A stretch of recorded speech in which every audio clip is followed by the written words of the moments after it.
After 56 days in captivity, Nigerians, including you yourself watching us, joined your voices to call on not just the federal government, but all Nigerians to put hands together to ensure that the abducted students and teachers gained their release. And that happened. This morning, we started Breakfast Central by saying congratulations, especially to the security agencies, the military and the likes, who had a joint operation to ensure the safety and the release of the pupils and teachers. Now, this is one way to start the show on a Monday morning. Our faces are brightened, and we can say happiness definitely knows a place in our hearts as we start the show on a Monday morning. Welcome to Breakfast Central. My name is Joe Hansen. If this is your first time joining us, I'm saying good morning.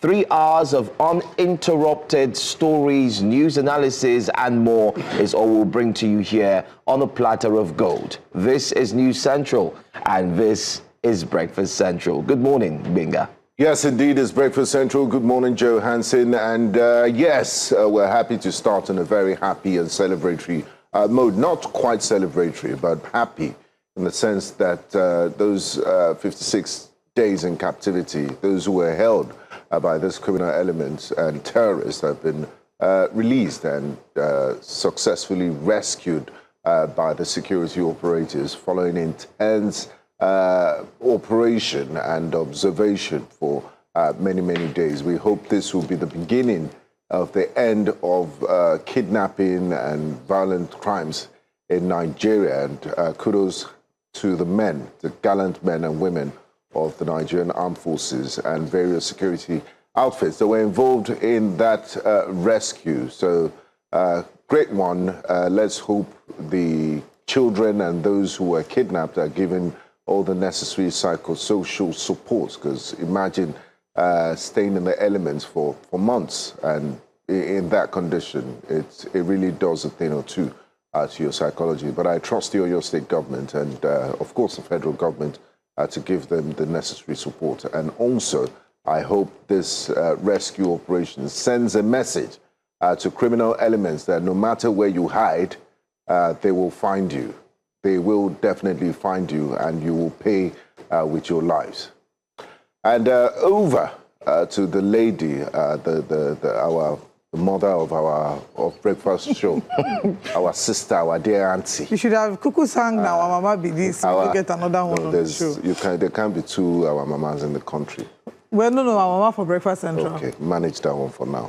Okay, thank you. You have the floor, Olive. The floor is mine. All right, thank you. Good morning. Indeed, it should be a celebratory note, but I would say it's bittersweet. Sweet first because we're excited that these children are reunited with their parents.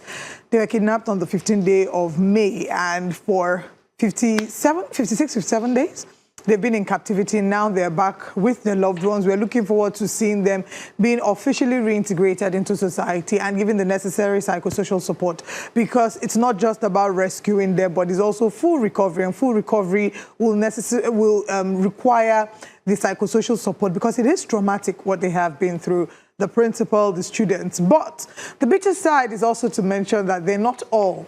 On the 15th day of May, whilst the kidnapping happened in Oyo, there was a corresponding kidnap that happened in Borno in Musa Primary School. And those ones are still in captivity to the best of our knowledge. So we want to say that all our children, their teachers, be brought back to Nigeria, be brought back to their families, be reintegrated. We want to say well done to our security forces for doing the Lord's work and helping us to ensure that Nigerians can smile again. It was really sad to see, those videos of how emaciated they had become. Not like we knew what they looked like before, but I mean, just seeing them coming back, they were happy, they were thanking the president. But again, it's really sad that we still have more. But you're welcome. I'm Olive Emodi.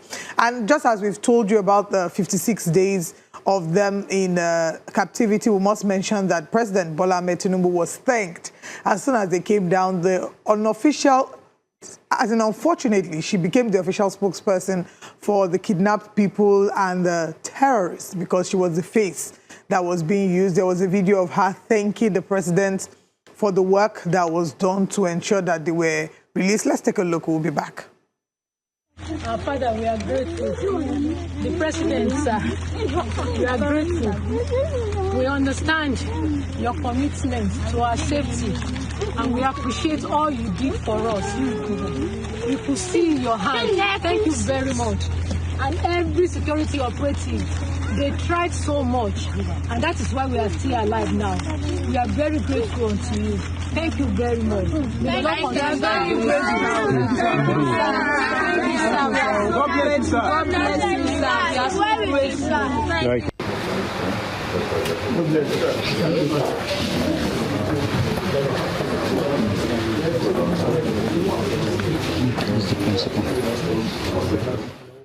And this is the video of them receiving treatment. Of course, the governor of Oyo State, Governor Fasanmi-Peter, has gone to visit them and commiserate with them to welcome them back home. Also speaking of Governor Fasanmi-Peter, there's another angle to the conversation. I don't know if we have that video, but he inferred that there is a political element to the kidnap when he stated that he announced to his intention to run for office at 9 p.m. the previous day. By the next morning, the Oyo State students and the teachers had been kidnapped, and the math teacher was unfortunately beheaded. I think, again, today is another day to remember the math teacher who was beheaded. And unfortunately, I can't imagine how his family feels in this moment. Whilst I know that they are happy that these other ones have been reunited, I know it must reignite fresh feelings of sadness, of mourning, and you can hold two contrasting emotions simultaneously. So we light a candle for him, for Mr. Michael, for the unfortunate way in which he lost his life, that he didn't have to. And for the people who were the heroes, there were those who even tried on the day that they were kidnapped to go into the bush to rescue them. A lot of them, there were stories of the ones that encountered IEDs and unfortunately lost their lives. So it's really a sad feeling. And let's hope it doesn't happen again. But let's take a look at Mr. President's tweet with regard to this rescue.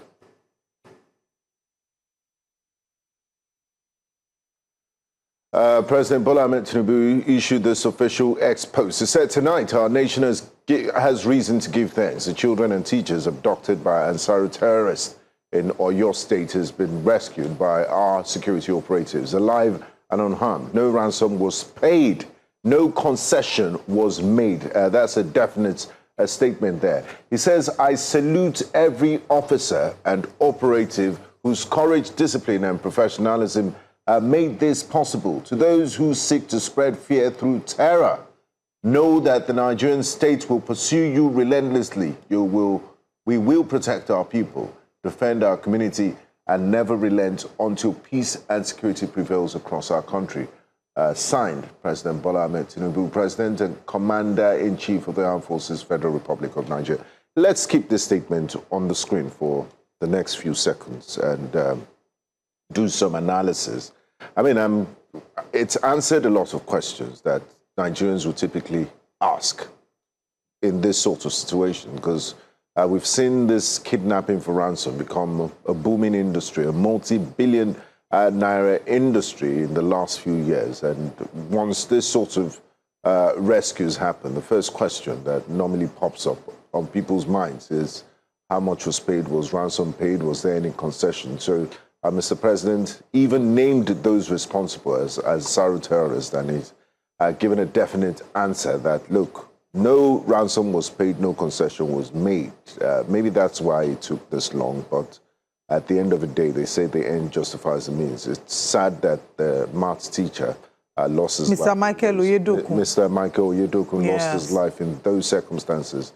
But this should be mourning, and let's hope it's the beginning of the armed forces of the Federal Republic of Nigeria taking the fight to this terrorist and criminal elements wherever they are in this geographical space called Nigeria. Let's take it to the northwest, which seems to be the epicenter of terrorism and bandit operation now, and, just get rid of them once and for all. Send a strong message that you will lose your life if you try to engage in kidnapping and bandit activities. So congratulations to Mr. President and everyone involved in the release of these children. Bingo, it's quite sad that despite every single thing that was done, at the end of the day, I found it quite pathetic that rather than celebrate, rather than be thankful, a few Nigerians decided to politicize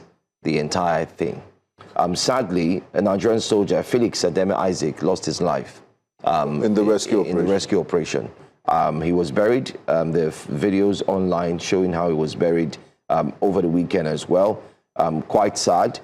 This happened in, he's actually from Yola, Adamawa State. He was buried with full military honors. Oh, he was a lieutenant in the army. Absolutely, he was a lieutenant. And there was a picture of him while they carried him on the bike. His chest showed that there were bullets that had penetrated into his chest. It's quite unfortunate, like I said, that while all of these things happened, you see, the process in which we expect things to be done may not be the same that politicians expect it to be done. And what we expect is this has happened, but many people criticize the governor. I mean, this is the governor paying a condolence and a visit to all the abductees and celebrating with them and thanking God that they are alive, speaking with them. Some people said, oh, why would he go with a camera? Or why would he do this? Some even went ahead to accuse but that's normal now. That, but it would be nice for them to rest. This is not a tourist attraction. No, I don't agree with that. So two truths can coexist. Yes, it would be nice for them to rest. It's not a tourist attraction, but you know the way Nigerians are and the way we have carried this matter. So if people don't see, seeing is believing. Is the same. On the same set, we've had conversations where we hear about a rescue, and our next question is, was it a rescue or was ransom paid? Because you don't see them, you're wondering how did a lot of that happen. So we need the information. People need to, because there is no trust, again, rightfully so, understandably so. There isn't much trust that the citizens have in the government to protect them. So when situations like this happen, I can understand while they will bring cameras. That's it. And then you have the woman, one of the teachers in service there celebrating, going in for Thanksgiving and thanking God. However, there's also a different story in line. You know, sometimes when this information comes out there, many have said that, oh, the lieutenant that died did not die in the process of trying to release the students and the teachers. The lieutenant had died a long time ago. The footage or the memorial images circulating online that he died in the month of June.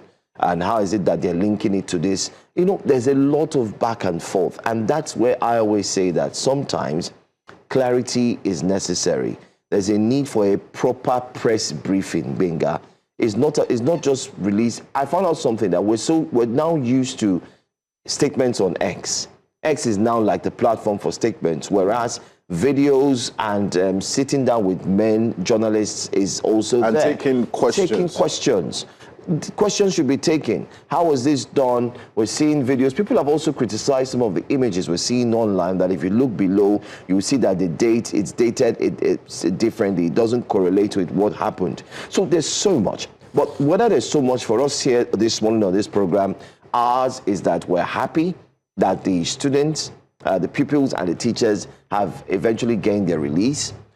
The other part of the entire conversation should be left to the security agencies to either call for a press briefing to speak to Nigerians and tell them what they need to know. But aside that, we're fine. There's also the politicizing issue where spokesperson to the president had called out former Vice President Olatunji Emmanuel, telling him that he has not said anything now, that when the pupils and the teachers were kidnapped, he was so quick. And then you have it. Why is he monitoring? He said almost 18 hours after Oluremi pupils and the teachers regained their freedom, Emmanuel has not deemed it fit to rejoice with the Tinubu federal government, the security agencies and traumatized victims. Previously, he weaponized the kidnap as a campaign issue several times since it happened 57 days ago. Now that the abductees are out, all is quiet on Atiko's internet link. No comment, no words of praise. Maybe the veteran presidential... Words of praise. Words of praise after 57 days. It's not yet even Uhuru. We had 40 children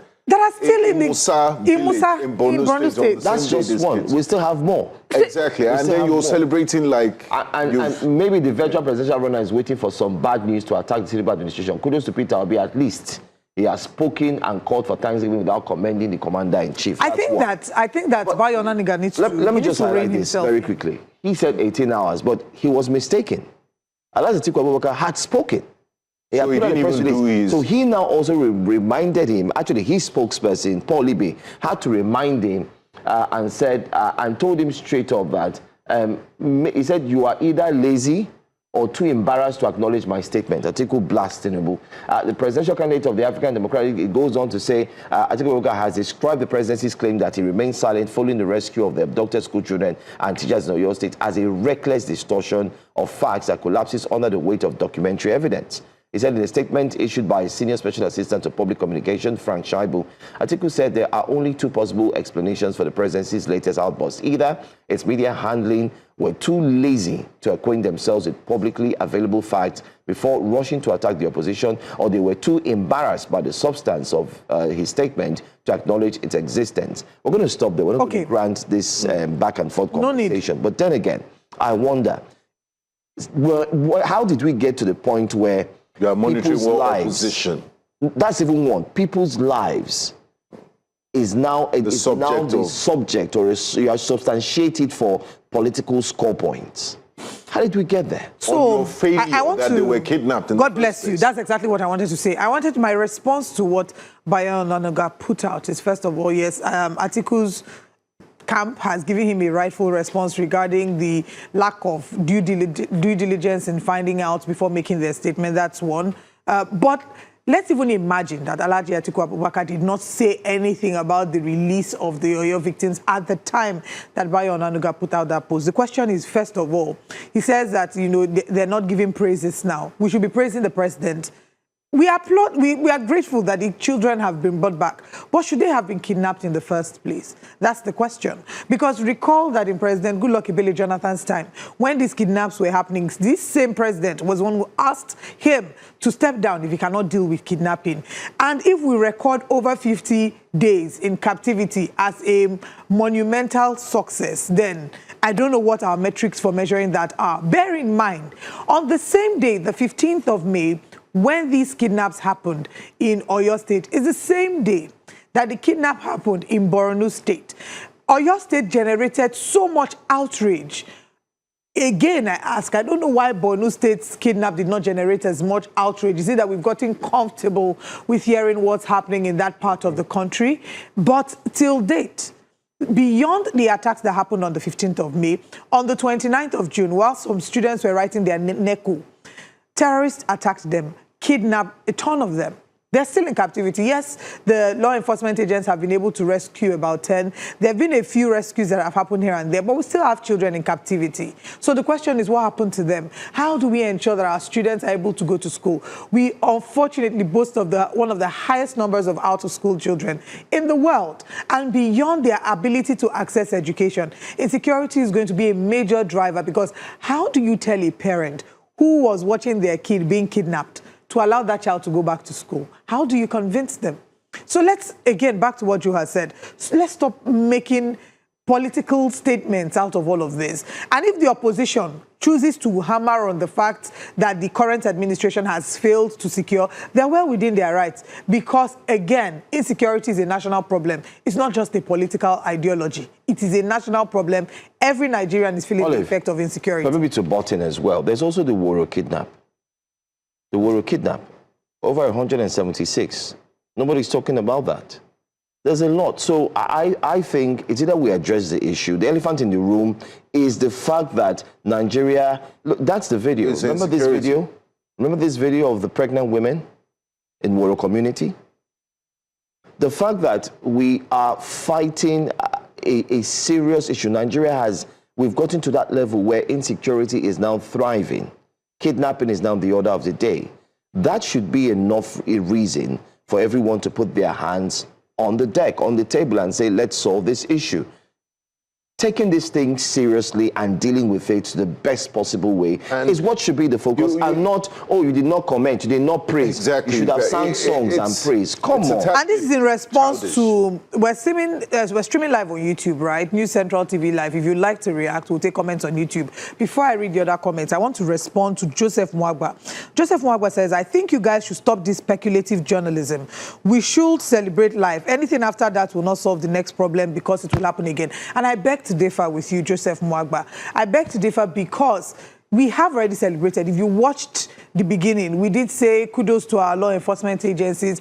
Our reaction was the president's spokesperson statement. Our criticism of the looking for praise and accolades was in response to what Bayo Ononuga said, that, oh, you will not come out to pray. Now that the abductees are out, all is quiet on Articles Lane. No comment, no words of praise. I think that's actually what triggered me, that no words of praise. Because the question is, should our children have been kidnapped in the first place? It's the lack of self-awareness. Yes, and the fact that he doesn't realize that there's a thin line between where Bayo Ononuga's statement stops and where President Bola Ahmed Tinubu stops. Like he's the mouthpiece of the president. We're talking about the lives of people here.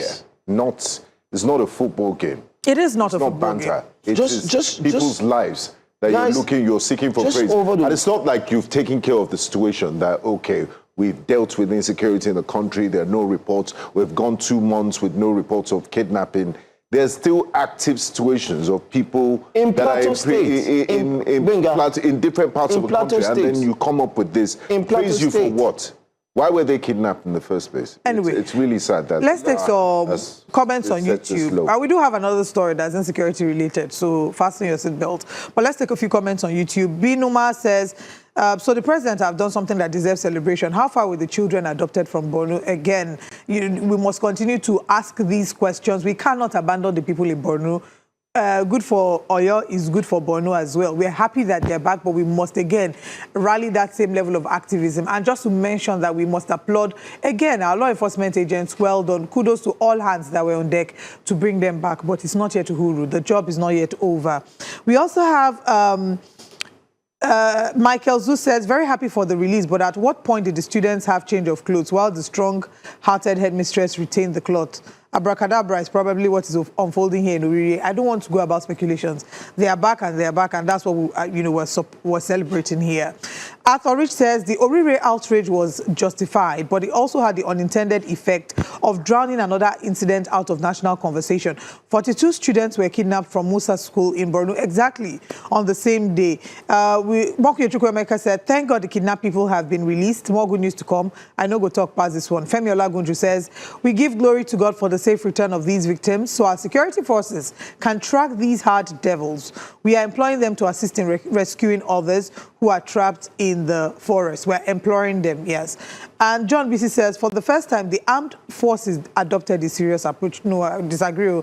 This is not the first time. It's just that the situation of insecurity, sometimes it seems to have overwhelmed the efforts that our armed forces are putting. We're losing people on the front lines. Every other day, they are sacrificing their lives to protect us. So let's not also downplay their effort. He said, God bless everyone who participated in this heroic rescue. Thank God. Amen. And some comments from below. Binuma says, the Tinubu administration planned the kidnap to receive praise in return. No, he's asking a question. He's asking a question, and it's a rhetoric question. Like, they didn't plan it. They didn't plan it, but they got the rescue. So why are you saying they should be praised? Is it like a staged, okay, let's do it, then you now come and praise us? It's a rhetorical I have seen all those speculative why are you questions by the side. On the issue. Frank Obute says, Bayo Ononuga is writing so we can take eyes off Bajagate. We're not taking our eyes off Bajagate. Bajagate is we consistent. Okay, let's move to our next story. Very interesting one about Nigeria's first lady. I've been taking what Nigerians are saying. Oh, on X? Yeah. Let's take some Let's see what they're saying on that first story very quickly. Kemisola Adekunle Omo Yoruba says, yes, so it's a positive one and a victory for Southwest and entire Nigeria. This is a message to the terrorists and bandits that we won't allow their expansion of their evil in Nigeria. We will wipe them out from across the country. That's what Kemisola says. Let's see if we can take another message quickly. To those who seek to spread fear through terror, know that the Nigerian state will pursue you relentlessly. Clock it. This is the energy we want, please. Now we are talking. Absolutely. And another one, Deep State says treacherous terrain, endless hours of waiting, seamless operated coordination, precision, air support, strategic maneuvers, all driven by one objective, mission success.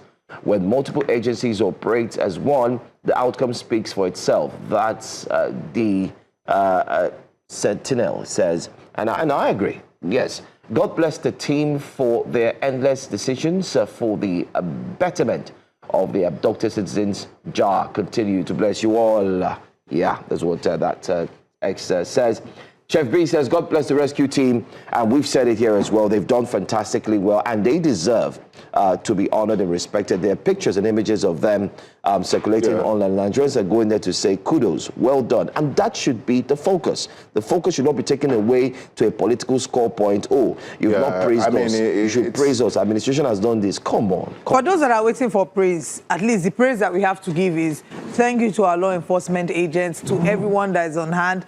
Kudos to our government for rescuing them. We do hope that we will not have incidences where we have to rescue, that we wouldn't have fresh kidnap incidences, but we do have people to be rescued. But I must mention that I really like the energy in President Bola Ahmed Tinubu's tweet.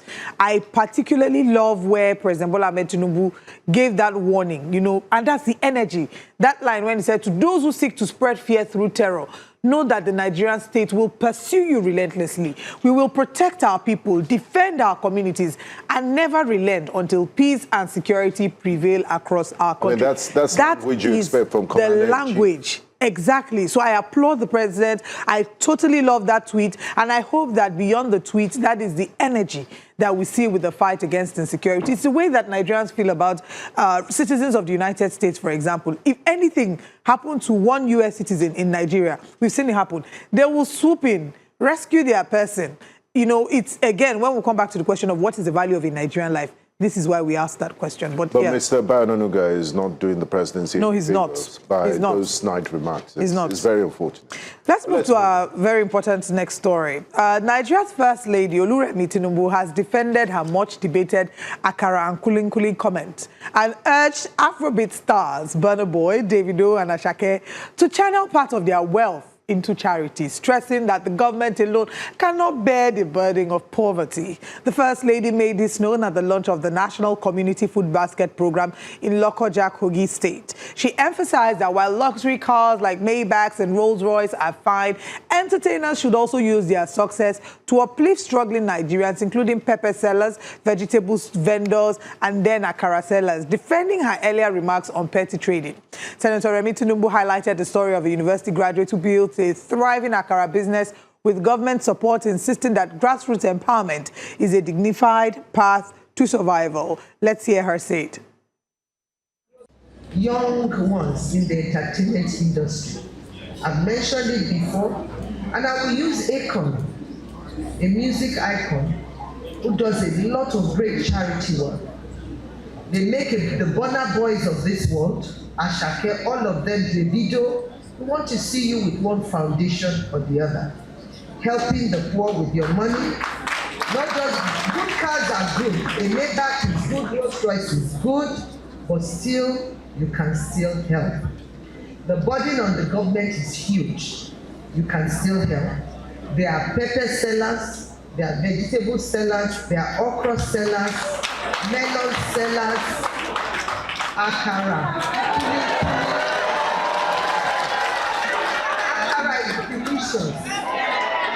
I can tell you that. And there was once I read an article about a young graduate who said he didn't get a job.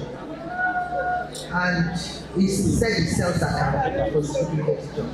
And it's in Abuja. We approached him, but I didn't put my name to it. We equipped him more. He now has 12 workers working under him.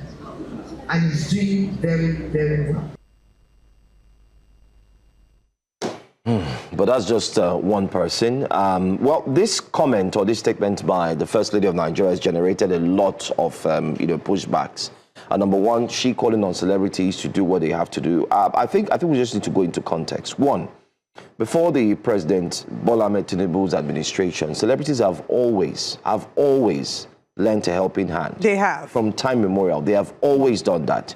from giveaways on social media. Remember what GoFundMes. Davido did when he's asked for contributions For his birthday, ended up sharing the birthday. Yes. around. We've seen other celebrities who have come up, actors, actresses, they've decided to share. Don Jazzy always supporting Don Jazzy, young you name it, creators. they've always done this. Yeah. But people are now worried that if this is coming from the presidency, does it indicate that the presidency is aware that these challenges that Nigerians are living with truly are multidimensional poverty? Absolutely. Yet they've denied it and said, no, everything is going fine. Because we have interviewed a lot of members of the current administration, and on this program, they'll tell you A everything is spokesperson fantastic. just last week said 60,000 naira is enough. Again, 60,000 naira is enough. They can't feel my tank. Let's not even go there. Now, you are saying that we should help the children.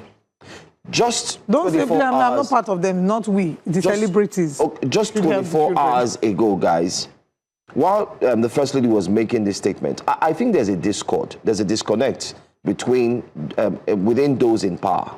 Because what we have noticed as journalists is that while some are making statements that seem to be very grandiose, telling them, oh, listen, things are working very fine. Other members of the same cabinet are saying, we've not received money, we are not running our agencies or ministries, or things are tough. Other members of the same party are saying, yes, don't worry, we understand that things are tough, it's just teething stage, give us some time. Just 24 hours ago, while the First Lady made that statement, Binga, WAEC and NECO prices went up from 25,000 naira to 27,000 naira to 50,000 naira. Cost of forms. Cost of forms. These, and Nigeria is struggling with children, out of school children, as we currently speak. Now, if you say how many celebrities will be able to buy NECO and WAEC forms for children? That's just one aspect we're talking about. We're not even talking about the children who are hungry, who have been put under multidimensional poverty. Now, there's a liking to Akon. Oh, Akon was this, Akon did that. But let's not forget that Akon is just one person. Akon might be a celebrity. Akon might have... And then why did she have to go so far, to use the example of... We have Nigerians who have done a lot, irrespective of She calls the support. Davido again now. It's like the one Davido has done is not enough. So it's Davido's responsibility now to take care of Nigeria. All right. It's not the Ministry of... The cost of WAEC, who put it up there?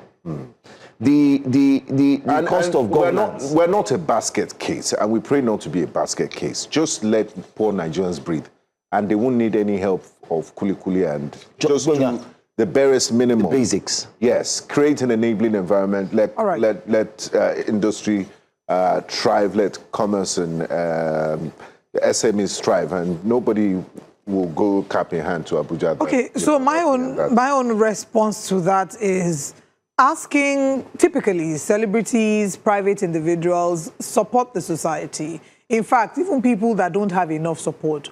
Ours is a community where we've all learned to share. When people are doing our bros, I need 2K here, I need 5K here, everyone looks out for the other.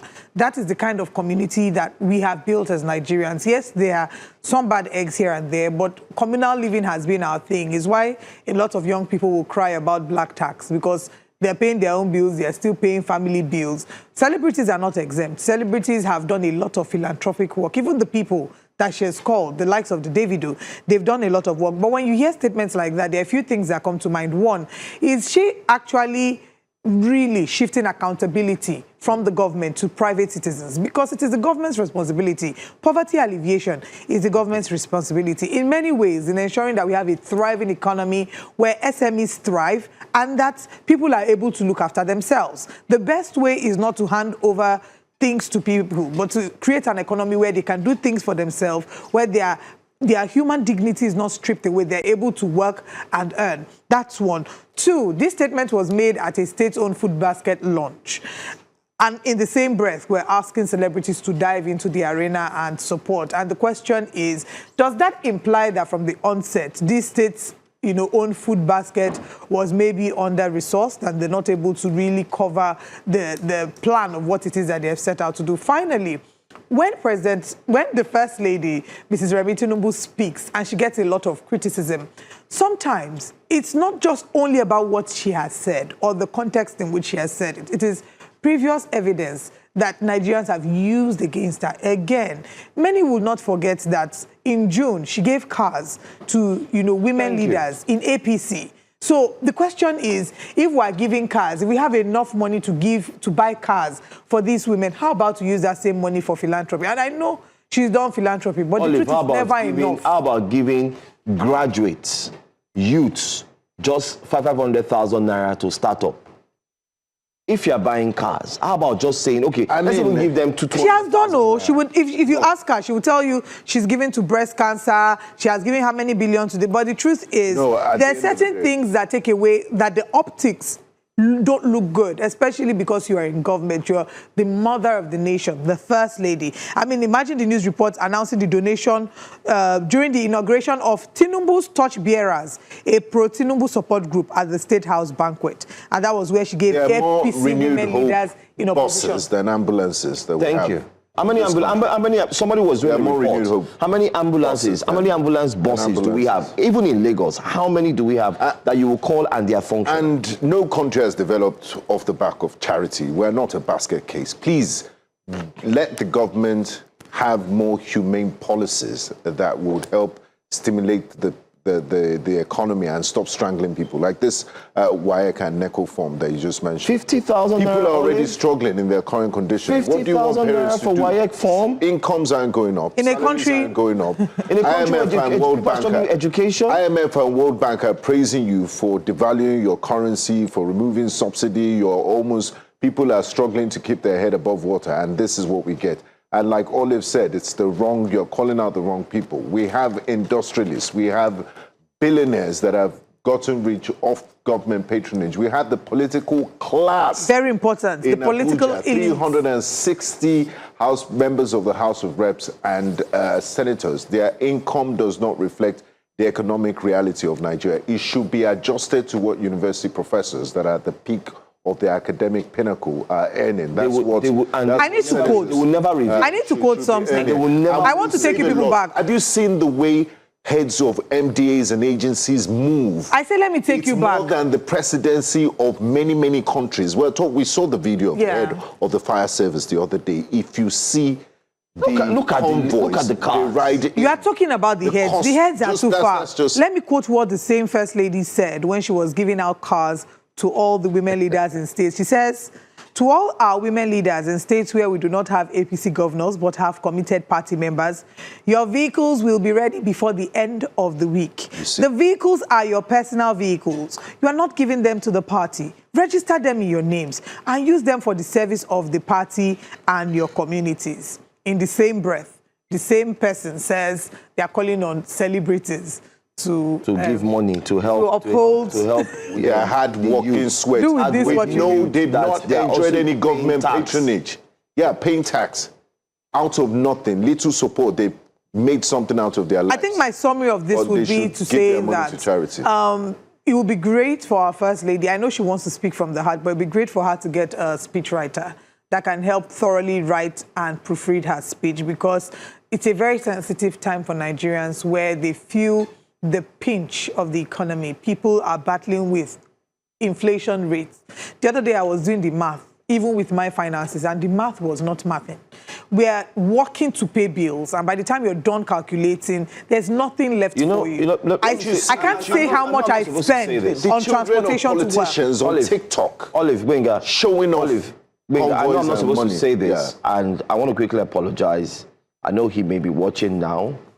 Just yesterday at 10 p.m., I got a call from my cousin who calls me from the UK and says, hey, I need you to thank God with me.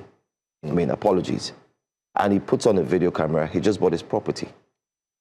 When did he move to the UK? Like, there's certain things. 1 year. And that's the reality. 1 year. And that's not to say that life is not hard in the West. Every day he watches me on this program. What are you still doing there?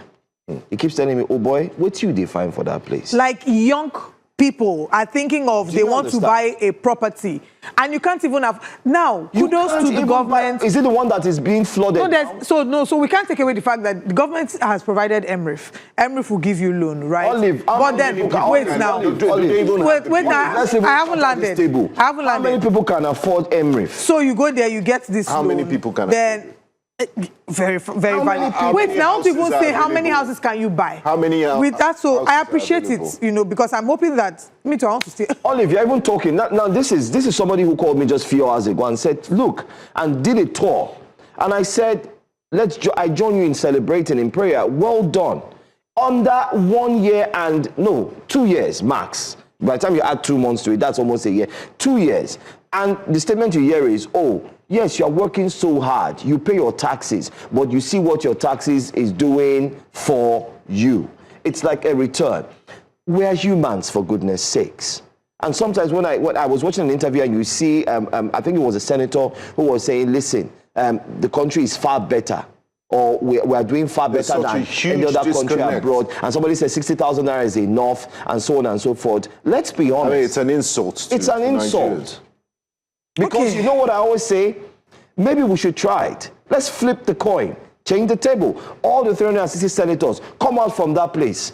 Go and lecture. Let all the lecturers or the teachers and professors go to your own position. I dare you, 1 week, you would resign and say you can't cope.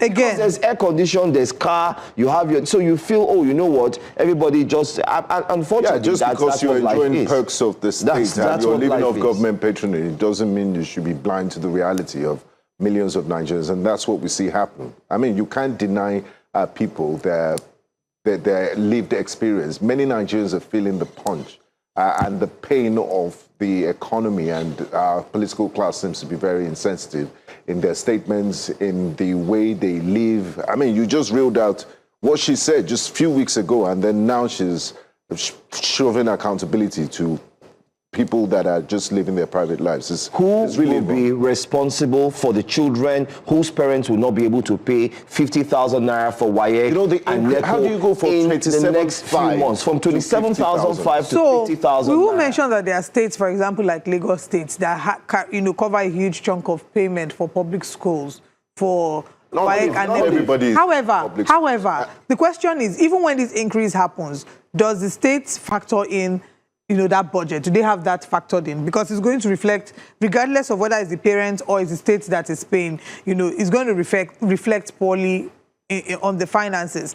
But then again, just to mention that the summary of it is that there's a disconnect. Nigerians feel a disconnect between the political class and Nigerians. But let's take what Nigerians are saying on X, then we'll come to take comments on YouTube. Let's take a few tweets on X. On X, when it comes to helping the poor, it becomes a burden. But when it comes to stealing public funds, it's not an issue. China pulled 800 million people out of multidimensional poverty. Read that again. Everybody has been traveling to China. It's remaining me, you, and Joe and Gwen got to go. And it's so beautiful. When you watch it, your heart will just be cutting. Like when we get here. They will tax the citizens, control the national resources, allocate massive budgets for official luxury cars, and then turn around to tell us the burden is too heavy, so musicians should help feed the masses. The audacity to say this with a straight face is wild. Might I add, the audacity to be in the audience and applauding and nodding head too, that's quite wild. Okafor Nadoze, thanks for your tweet. Let's go. The next one says, so tax revenues, oil money and loans are for the government's comfort, while Burna, Davido and Asake are supposed to handle the national budget for poverty alleviation. You can't make this up. Where are the missing funds from that agency? Where are the missing funds from the agency? Exactly. Humanitarian. Where nobody. I was expecting that maybe the First Lady, in a magnanimity of care and love, being the mother of the nation, channel a group and say, listen, women like me were the ones who sat down in this agency and monies were missing. I want to see the end to this. Mr. President is my husband. I will follow, because those monies belong to hungry children and citizens. Okay. Yes, but nobody's talking about I want to take some comments on YouTube as well. Mokuye Chukwemeka says, when Mrs. Tinubu speaks, I get worried because there's nothing to be excited about. But then the praise clappers must clap to show working. Wala Deo, which economy thrives via charity? Okay, let me not read this part. Burna Boy. Shooks Danny says, that's the woman, exactly, that gifted brand new buses to APC women leaders. She's playing to the gallery, pretending to love the common man. Tell that to Sheyi. Nigerians need good governance, not gift. And Chinedu Brown says, when they give out the advice that people should marry their kind, Anyway, we'll come back to take the comments. But the truth, again, the summary of it is Nigerians are not happy, and the responsibility of lifting us out of poverty does not lie with celebrities and musicians. It is in the government. Let's not shift accountability. You can't move the needle at all. Oh, I must read this comment. Marcus McCain says, News Central, seriously, you are now the best station to watch. May God bless you all. Thank you so much for that kind comment. With that, let's share with you what our top stories this morning are on Breakfast Central. Our top stories this morning, we're looking at the freedom. Oyo school abductees gain freedom. Nigerians celebrate. Nigeria cannot plan for population it doesn't count, National Population Commission says. Group 6 media support commences awareness campaign to eliminate malaria. We'll be analyzing opportunities, skills, enterprise, and job creation for the Nigerian youth. And of course, we'll be reviewing the front pages of the newspapers. Please stay with us for all these and more. Security forces in Oyo State have successfully rescued dozens of kidnapped students and their principal after a 56-day ordeal, arresting 8 suspects and neutralizing others during a coordinated military and intelligence operation. Relief came for the people of Orire local government in Ogbomoso area of Oyo State as security agencies, through a joint operation involving the Nigerian Army, DSS, the police, and local vigilantes, dismantled the kidnappers' hideouts. President Oluremi Tinubu confirmed the rescue, commending the forces for their bravery and pledging justice for those killed during the crisis. The rescued victims, including children as young as 2, are now receiving medical care and being reunited with their families, marking a major victory against school-targeted abductions in the country. Join us now this morning to discuss this and more. We're joined by security consultant and expert Onyekachi Adekoya.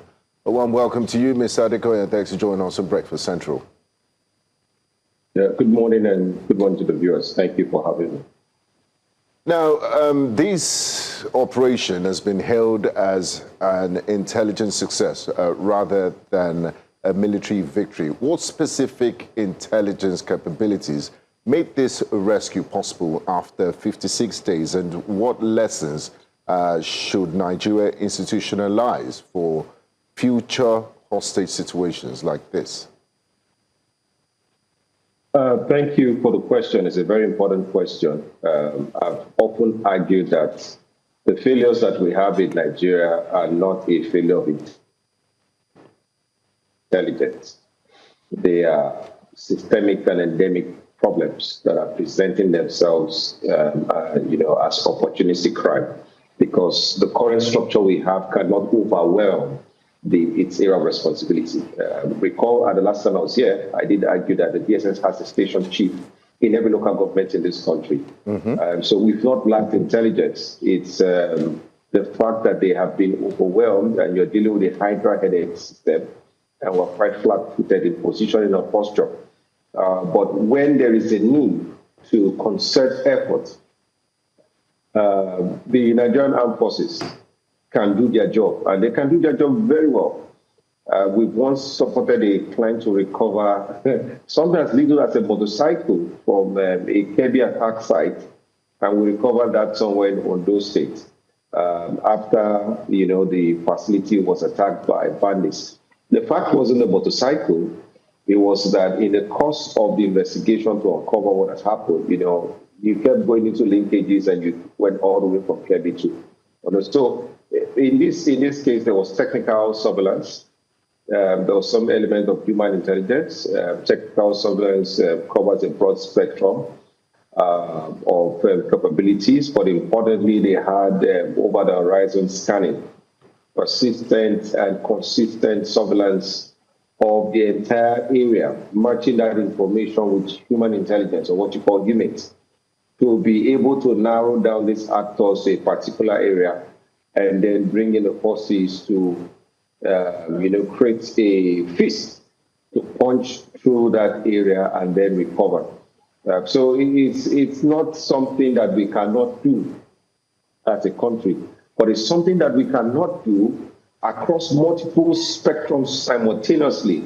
We can't have that concentration everywhere across the state at every time T. That's why it's taking 56 days of painstaking intelligence gathering work. We've seen that in the case of the capture of Evans. Some of this takes time, and it takes good time.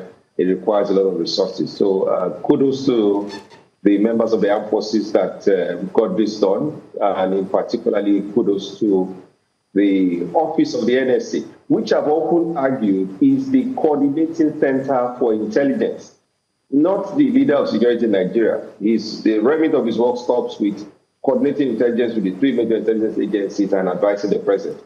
And this time they did a fantastic job. Kudos to the team. Kudos to the team indeed.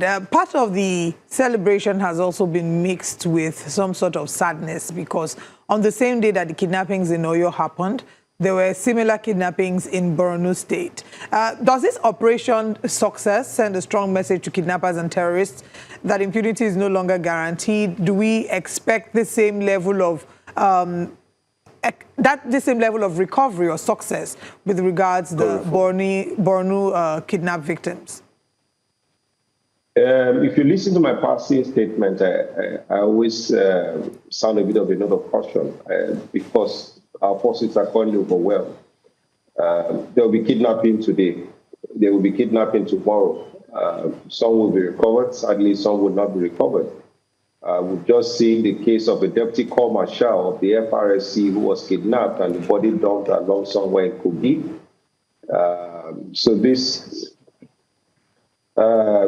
Olivia, I don't understand your question, but I think I understand your question and the direction of your thoughts. The pointed answer is no.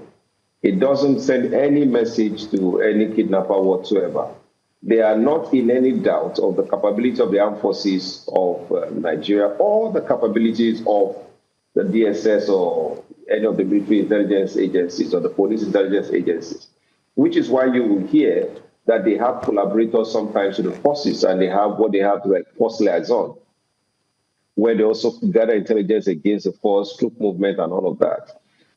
It's an industry, and it's our industry, the security industry, where you can weigh and guess the capability of the opposing side, and to know the areas of opportunity where place and time, creates opportune moments for you to strike. So it's the Nigerian Armed Forces shooting at a moving target. So the target is not static, and the target is highly mobile, very dynamic, very fleet-footed, very aware of the environment. So they can pick and choose place and time, and all the armed forces can do is to respond, or at most create a clearance operation or support that the blocking operation. It's a cat and mouse game, as it were. And unfortunately, we do not yet have the political resolve, the clout, the on-ground capacity that is needed to deal decisively with the issues and create an environment where there is a strong disincentive to these actions. For now, they say when the cat is out of the house, it's a free-for-all for the mouse. So unfortunately, this win is just one in the drop in the bucket. There are bigger problems out there every day. All right, what lessons can actually be learned from the cooperation between the military, the DSS, police, and local vigilantes? We heard that there was a synergy of some sort. What can we learn from this, and how can we adapt it as well? So, I'm not saying that every particular operation is unique in its own setup and how the operation is executed. But there's nothing novel here. Remember, we have a civilian joint task force in Borno, in the Bay region, the Borno-Adamawa-Yobe region, which has not been replicated in some parts of the northwest, and north central. We also have vigilante groups. You have a Moteko group, Ebubago. You have that synergy between the vigilante group and the law enforcement. So there's nothing new in terms of that localized community support for the armed forces. There's nothing new there. But when there will be lessons is when they do a post-mortem of the action of the day. That's where you learn what worked, what did not work for that particular operation, and the dynamics of the whole of operation. So I think until you are seated in that room where you have all the full facts, you cannot draw from lessons of that particular operation. But I would say that there is nothing novel that was deployed I mean, if you said there was technical surveillance from foreign countries, we have that already. There's cooperation and collaboration across the country in that area. If you talk about the deployment of ISR capabilities, that's also already in play. There's nothing new there.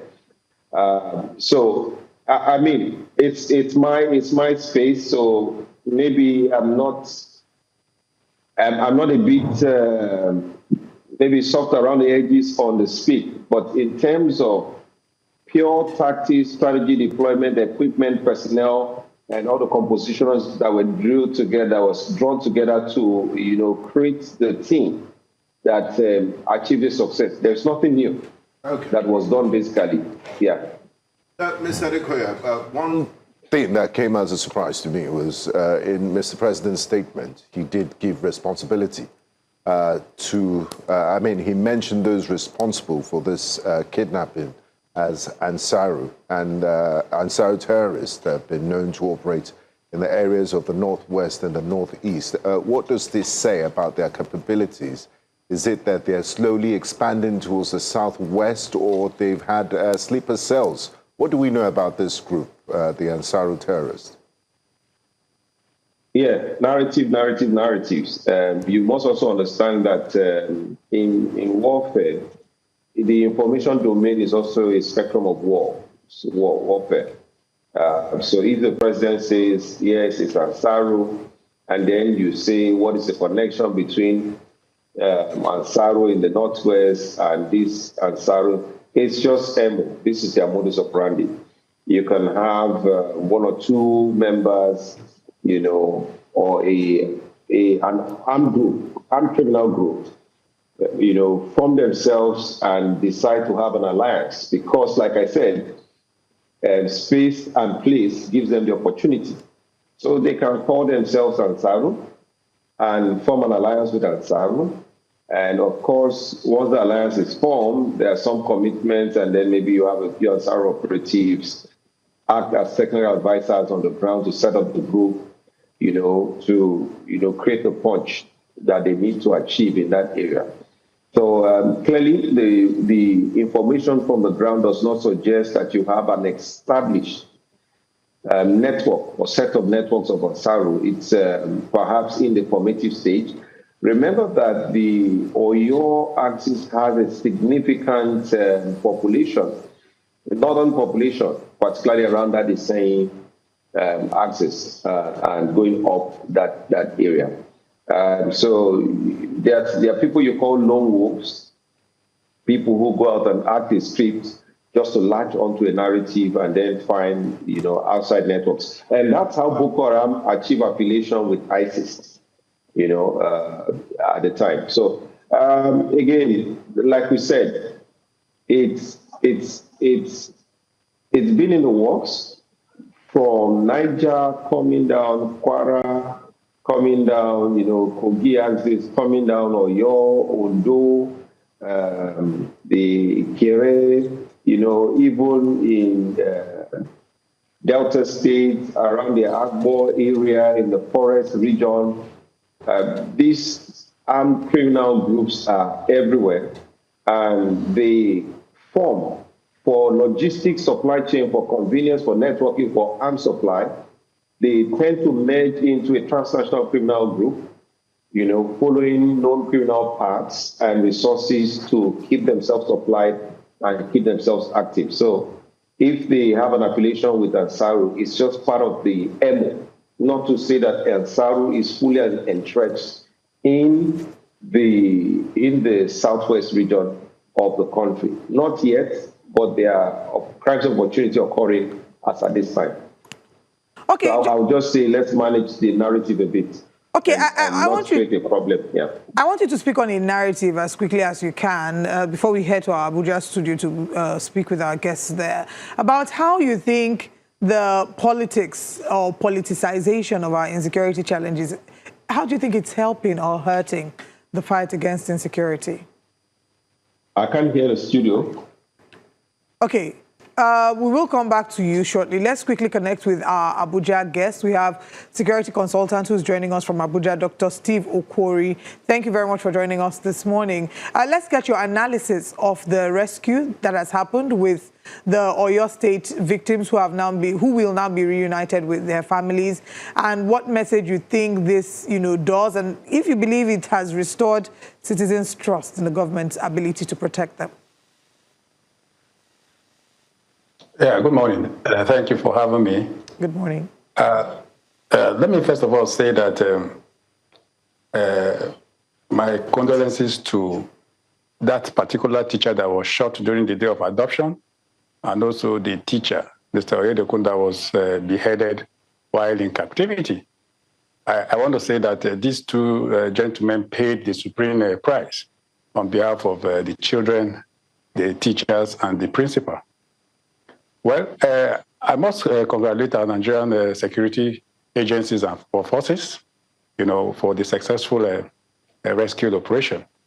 Why I must commend them is because they did what they needed to do as security agencies and all that. And we saw that the children, after 56 days, and the teachers and principals were returned alive, right? And also, let me also congratulate the victims and their families for staying put, and holding forth, with prayers and hoping that their children and families will return. And thank God they have returned.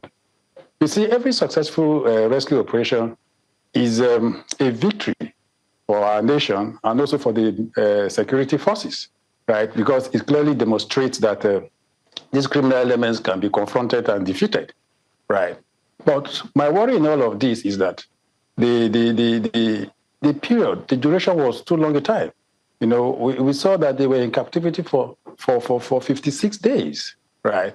In as much as the rescue operation is commendable, but I feel that prolonged captivity, often leaves victims with psychological trauma, economic hardship and emotional scars for as long as they live, So whatever that has happened, I just think and hope that it will not happen again, right? Because I don't think we are learning or have learned from our history.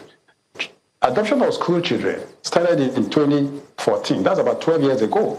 And Chibok adoption was what made adoption of school children prominent. And since Chibok adoption, we've been seeing series of adoptions, right? Dapchi, Dengebe, Kankara, Kagara, and all that in Kaduna, in Niger, and all that. Now we're seeing it in the Southwest, in Oyo State.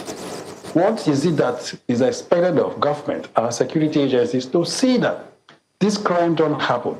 In as much as I am not expecting a perfect society, I know that there are certain Nigerians out there that are deviants. They will not go according to what the law says. Since government, our security agencies are already aware that we have deviants out there that have become criminals, hardened criminals. They have become terrorists, bandits, and all that. What is it that we are doing to see that we nip in the bud that the adoption of school children don't happen the way it's happening, right? Because from the way my colleague there said, we have lessons to have learned from these previous adoptions. Our history, our experiences, and the current realities. It is from our history, our experiences, that we are supposed to see how to establish the gap that is missing, right? What is really happening that these adoptions keep happening? These terrorists have used it or are using it as a means to get at government, to get at victims, to get at families and all that. But what we need to do, are we doing what we need to do? How well are we investing in the use of technology? I said it here, the day I was here, there was a day it came as a breaking news that the children have been released or rescued. And I said, I had mixed feelings, right? Because in as much as I'm so happy that they've been released or rescued, the bottom line here is that how do we now do that these things don't happen? Because we need to see that it doesn't happen. Prevention is better than response. We need to invest or give greater attention to prevention than response. Look at students, other children are still out there in captivity. We don't know who they are, where they are kept, and all that. Look at Leah Sharibu. Where is she? She refused to renounce her religion, and she's kept since 2018. as we speak. Nobody knows her whereabouts. The other remaining Chibok girls, nobody knows their whereabouts. The federal government girls' college in Yauri in Kebbi, about 60 of them are still in captivity. Nobody knows their whereabouts. So we have a lot to talk about when it has to do with adoption of school children. What do we need to do? Are we doing the right thing to see that we prevent these incidents from happening? We have about 29 security agencies in this country. They all have clear mandates why they were established. If there was no crime in Nigeria, I don't think we would have had up to 29 security agencies in this country. The police, their mandate is to prevent and to detect. We have the Center for the Control of Small Arms and Light Weapons that is domiciled in the Office of the National Security Advisor. What is the responsibility of that center? Is to see that well over 6 million arms that we have in circulation, are mobbed, are collected from these criminal elements. Some time ago, I saw where they were celebrating 13,000 arms that was recovered. That's a drop in an ocean. So we have all these challenges that are, influencing this crime happening. What do we need to do, right? Because these people that are in these offices are Nigerians, so it means that we have Nigerians that are occupying these offices that we must see that crime reduced drastically, from the way it is escalating. You look at the Global Terrorism Index of 2026. Nigeria rose from number 6th position in 2025 to number 4. That's an increase, and certain indicators were used. Number of incidents, number of injuries, number of fatalities, number of kidnappings and ransom collected and all that. These are the indicators that the Institute for Economics and Peace used in carrying out that survey. Out of 166 or 67 countries contained in that survey, 4 African countries within the Sahel region were amongst the first 6. So it goes to show that there's a lot that we need to do, even within the state, at the regional level, and all that. Let me come back to you, Mr. Dekoya. Right before we asked our guests in the Abuja studios the question, a thought kept coming to my mind. Does this give credence to the fact that if Nigeria wants to completely remove insecurity and terrorism, it can be done with this single act that we saw play out over the weekend? Does this give credence to the fact that it can be done?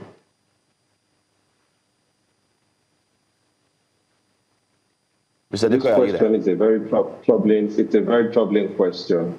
I think that we do a lot of fire brigade approach, and we have this fire brigade mentality. No, we cannot. There can never be zero risk in any society. Even the U.S., with all its advancement, does not have zero security incident. As a matter of fact, a lot of people die in the U.S. from gun violence that they do in Nigeria. And the data is there for anybody to verify. So crime can never be zero.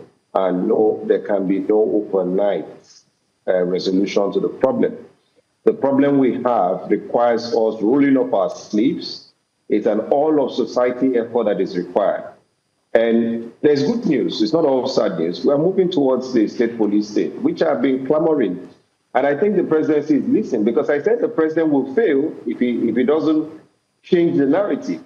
And I also said that if he could change tax and remove subsidy, where is his political will to ensure this state police is done? So we're getting there. It's not yet Uhuru. It will still not be Uhuru overnight, because you still need to set up the state policing structure. You need to set up what the recruitment structure would be like, what the training curriculum would be like, what the administrative structure would be like. It may take another 2 to 3 years for us to begin to get a similitude of shape and form of what the police, state police will look like before they begin to, provide some succor. So I think immediate succor would come anything 2 years from now. So for now, the efforts will continue. The wheels are not yet off. It's not a complete train smash, as it were, but the challenges are real.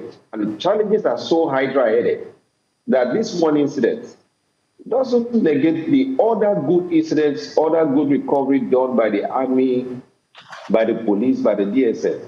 A lot of effort is going in. But the bigger problem is that we are not correctly set up. So it doesn't matter the amount of effort or resources deployed. Once the foundational assumptions are warped and challenged, we can only play catch up. And that's what we'll continue to do. And I'm saying that even with state police, we still need to, there has to be a lag time. You know, when you create a team, there's a form stage, there's the storm stage, there's a norm, and then there's a perform stage. So the state police will still be nascent. It's still going to take them another 2 to 3 years for them to settle down. So again, that's what it looks like from this side. If I would give an estimate, I say with the police, state police coming on board, maybe we look at another 10 years for us to begin to see things calm down with concerted, deliberate, persistent efforts. Maybe we can arrive at the seemingly sane society like you have in Rwanda. For example, you know, where you can work at night freely. It will take 10 years of no sleep, consistent, persistent, hard work, a complete reworking of our criminal justice system. Our state governors are refusing to sign up on death penalty executions. Yeah. The prisons are overcrowded. The judges are overwhelmed. The court systems are not fully automated yet. You know, so the dispensation of justice is still very slow. So we have a litany of issues that it would take us working ourselves 19 to the dozen every day for the next 10 years to be able to fully grasp, you know, the problem and deal with it decisively. So there is no magic wand anywhere, my brother, unfortunately. Thank you. And politicians can say what they want, but there's not. Thank you, Mr. Adekoya. I'd like to bring Abuja guests back into the conversation. Dr. Okorie, still talking about finding solutions to Nigeria's insecurity issues. This latest rescue was carried out around the old Oyo Park Forest Reserve. And like many other forests in Nigeria, like Sambisa and the others, it's become a sort of safe haven for this terrorist element. Why have Nigerian forests become safe havens for terrorists and kidnappers? And do we currently have the manpower, technology, and political will to permanently reclaim these vast ungoverned spaces? Well, you agree with me that crime in Nigeria is local, and this crime that we're experiencing in Nigeria happen in our rural and semi-rural communities.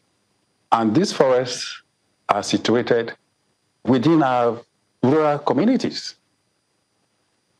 You just said it. These criminal elements, terrorists, bandits, or whatever they call them, they have found this forest as safe haven. Why? Because there's no presence of government. There's no presence of security in this forested region or areas. And what they expect them to do is to see how to go out there, carry into this forest and keep them for as long as they want to keep them. Because they know that law enforcement agents or personnel don't have access. So just imagine that for 56 days, these children were kept within Oyo State in the forest there, right? So it goes to show that there's a lot that we need to do with regards to our forested region, because these criminals keep their victims there, go out there, negotiate, or when terms and conditions are met, that is when they either return them or they kill them. We have seen situations even where ransoms are paid and they still kill victims in the forest, right? So we don't even know what they are after. Now, government needs to see that there is presence of security in our rural communities. As an advocate of local policing, I've done a lot of work. I lecture in the university, the Nigerian Army University. I've done a lot of research with regards to security presence in our rural communities, made quite a number of recommendations, right? But these recommendations that we make, who listens to us? Who hears us? Does it make sense to people that are in government that needs to see the recommendations we have made in the area of addressing insecurity issues in this country? Right. So we must see that government, between policy and implementation, right? The National Security Strategy contains the strategy how to address insecurity issues and all that. I did my PhD thesis on kidnapping for ransom. I criticized that National Security Strategy, the 2019 revised edition. Because for me, that document has failed. Because when you look at the document, they told us how early warnings and early quick response can be applied. But are we saying that in practical terms? The answer is no. But in as much as I have said what I have said, I think that this current government, under President Bola Ahmed Tinubu, have realized that crime is local. How to address crime is to see how to go local. Enough of this top-to-bottom approach. When the damage is done, that is when we begin to hear directives, instruction, and all that. That is when we begin to hear deployment of tactical intelligence squads to the crime scene. When the damage is done, that is medicine after death. And why I want to commend the government is that they have decided that let them create or establish national forest guards. What that means is that we'll have forest guards that their presence will be felt in the forest within their local communities, where they are used to the terrain, used to their environment and all that. In the event where somebody new or strange comes into their community, they'll be able to, identify such a person. But just the way I said, there's a huge gap between policy and implementation.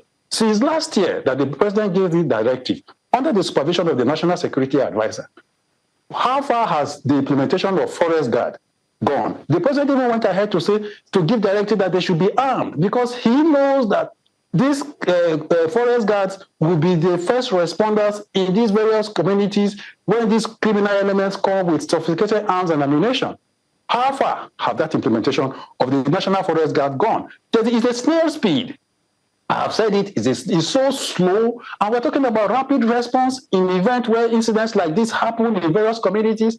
When we see something, as much as I want to agree that addressing the security issue is a shared responsibility where government, security agencies, and the civilian population also have roles to play. But I believe convincingly that it is government and security agencies' constitutional responsibility. The sole responsibility of government is to provide security for our citizens and all that. It's a constitutional thing. The drafters of the Constitution did not say it's a secondary responsibility. They said it is a primary responsibility. So government's existence is because of the citizens. If the citizens are no longer alive, who will they govern? Right? So we must see that we quickly, implement that National Forest Guard that the president gave an approval and directive since last year. Also, to agree with my colleague there, the state police a bill that has been passed and other going through other processes is also a welcome development in addressing security issues locally. We must see that we go local. The personnel of the state police will also come from the communities where they live, where they were born and grew up and all that. I believe that they will not be transferred from one community or from one local government to another. They will function from their various local communities. Beyond that, the state police is not a silver bullet. It is not a means that all these insecurity issues will come to an end. But and I completely agree. To drastically reduce it if we go local in addressing. Yes. And the use of technology is very key in all of this. Very key. I gave instances how we saw America, the security agencies in America, CIA, marine operations in Africa, and the Navy SEAL rescued an American in Nigeria that was kidnapped from southern Niger. I give an instance where an American, a missionary, was also kidnapped in South Africa. It took South African police 5 days to rescue the victim. So in all of this, we must use technology because technology plays very critical role in addressing the security issues because the manpower is not enough. How many workforce do we have for the police and the military? 230,000 for the military, Army, Air Force, Navy put together. The police, up to now, we still have less 400,000 police officers. We're talking about I'll interrupt at this point, Dr. Okori. If I may interrupt at this point, we need to take a very short break. Right. When we come back from the break, we'll be asking our final question. Thank you. Welcome back to Breakfast Central. As we're winding down the conversation about the current state of insecurity, focusing particularly on the release of the Oyo abductees, as well as a re-emphasis of the fact that we still have a number of children and adults in the forest in Borno State. We still have our guest with us. Mr. Adekoya, I want you to speak to narratives, because you made mention of narratives a few times in your answers. How does the politicization of our insecurity challenges improve, or maybe slow down the fight against insecurity? And I'm asking because if our producers can put up the tweet of Bayo Onanuga, he put up a tweet earlier. He was accusing the Atiku camp of them not having said anything of them not having praised the president. He says they're almost 18 hours after the Orire pupils and their teachers regained their freedom. Atiku Abubakar has not deemed it fit to rejoice with the Tinubu federal government, the security agencies, and the traumatized victims. Previously, he weaponized the kidnap as a campaign issue several times since it happened 57 days ago. Now that the abductees are out, all is quiet on Atiku's internet lane. No comment, no words of praise. Maybe the veteran presidential runner is waiting for some bad news to attack the Tinubu administration. Kudos to Peter Obi. At least he has spoken and called for Thanksgiving without commending the commander-in-chief. So again, I ask, how does the politicization of insecurity help or slow down the process?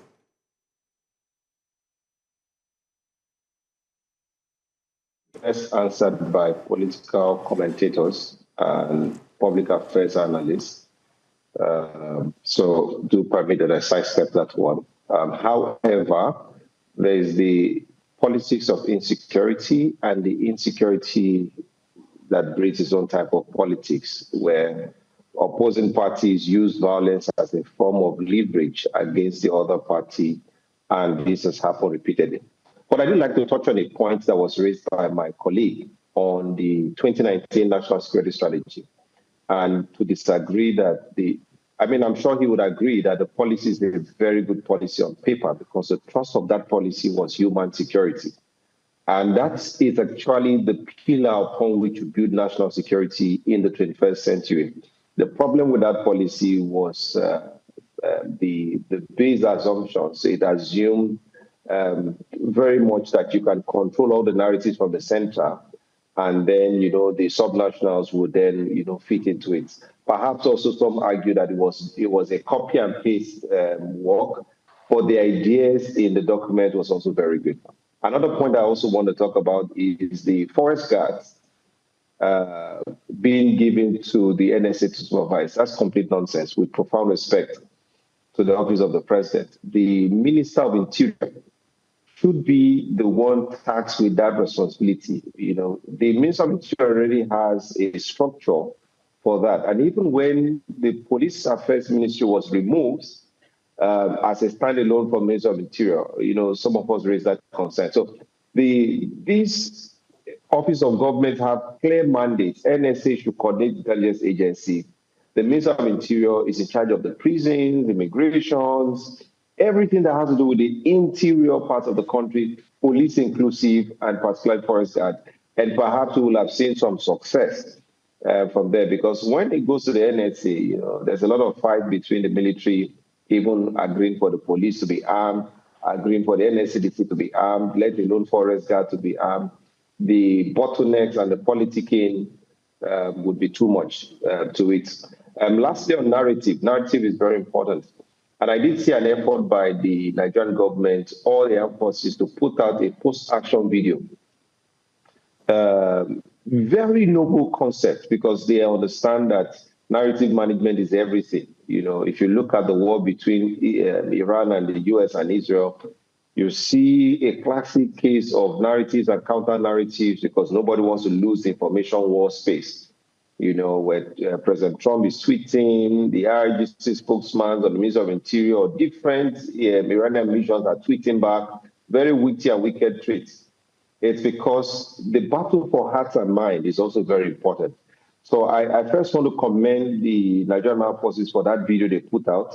It's low quality, however, it's very novel. I would ask that they put in additional effort and make more investment in making all this briefing. They can do a weekly briefing video of all the success, the highlights of the effort, and put nice soundtrack. We are now in an information age where these things matter. So narrative from that perspective will help win the hearts and minds of the people, and also help the armed forces be ahead of the information call.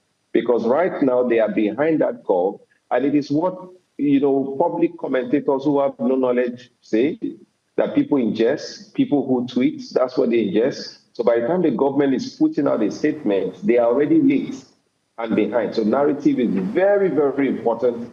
The National Eradication Agency also has to do a bit more. But principally, the Ministry of Defense, Ministry of Police should create a dedicated desk for positive propaganda or information management, whatever they want to call it, and let them be set to task on what has to be done to launder the image. Because in statecraft, propaganda is not bad if it achieves greater good outcome. So narrative is very important, Oli.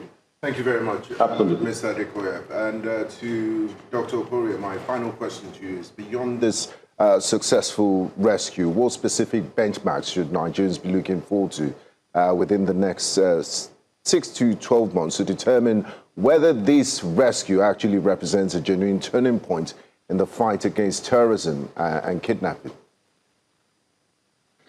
Yes, Nigerians must see that they have confidence in the government and our security forces.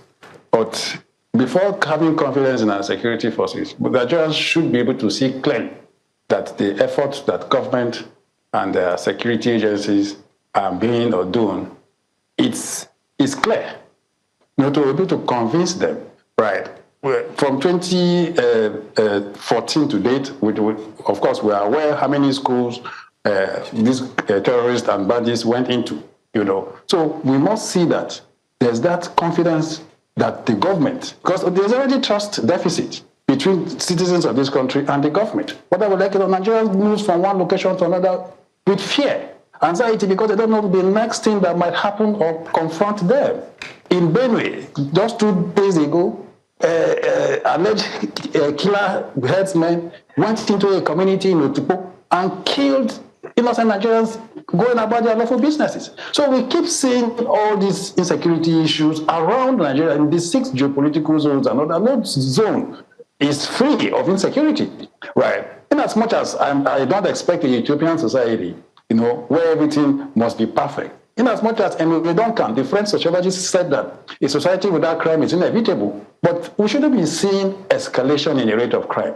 Rather, we should be seeing decline, and all hands must be on deck. We must have that will. Our political leaders must have that will, because for me, the will is completely lacking, because government's responsibility, sole responsibility, is to provision of security. Let me react to the Bio tweet. The president's responsibility is to provide security for Nigerian citizens. So if he had failed in providing security and we saw pockets of adoptions and all that, I don't think there's need for us to come and begin to commend Mr. President for seeing that the victims were rescued. It is a responsibility. When he was going about his campaign, he said Nigeria should not pity him, that he asked for the job. Now the job is before him. He's been confronted with the job, and part of the job is provision of security for the citizens of this country. So he must stand to his responsibility. He is a servant. All these political office holders are servants. They are serving responsibilities on our citizens' behalf. So part of the responsibility that he has is to see that there's security in place for citizens of this country to be able to have confidence in the government. So I think that beyond all this, let us see that people that are in offices that have saddled the responsibility of providing security for citizens of this country do it to the best of their capacity and capability. We have people that have integrity that are manning these offices. Integrity is doing what is wrong when nobody is watching you. Sorry, what is doing right when nobody is watching you. Do we have people? Do we have a lot is happening? Corruption is a bane, whether we like it or not, in addressing these security issues, right? The right thing must be done. People must be punished for failing in their responsibility. People must be rewarded for doing what is expected of them, right? So I think with that, we can get it right at the long run. All right. Gentlemen, thank you very much for joining us this morning on Breakfast Central. We look forward to a time where we can have a conversation about insecurity, and that would not be a fresh kidnap, but will be more of the rescues that have happened like this one. Thank you for your time. Thank you so much. Thank you so much. Thank you. Thank you. Thank you. Right, that has been quite an intense conversation. NPC now, we'll be moving over to another conversation regarding the population census, or the population commission rather. They've insisted that the national census is needed for sustainable planning and development. And we'll come into the details of this when we come back from this break.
19 years after Nigeria last conducted a national population and housing census, concerns are mounting over the country's ability to effectively plan for its growing population.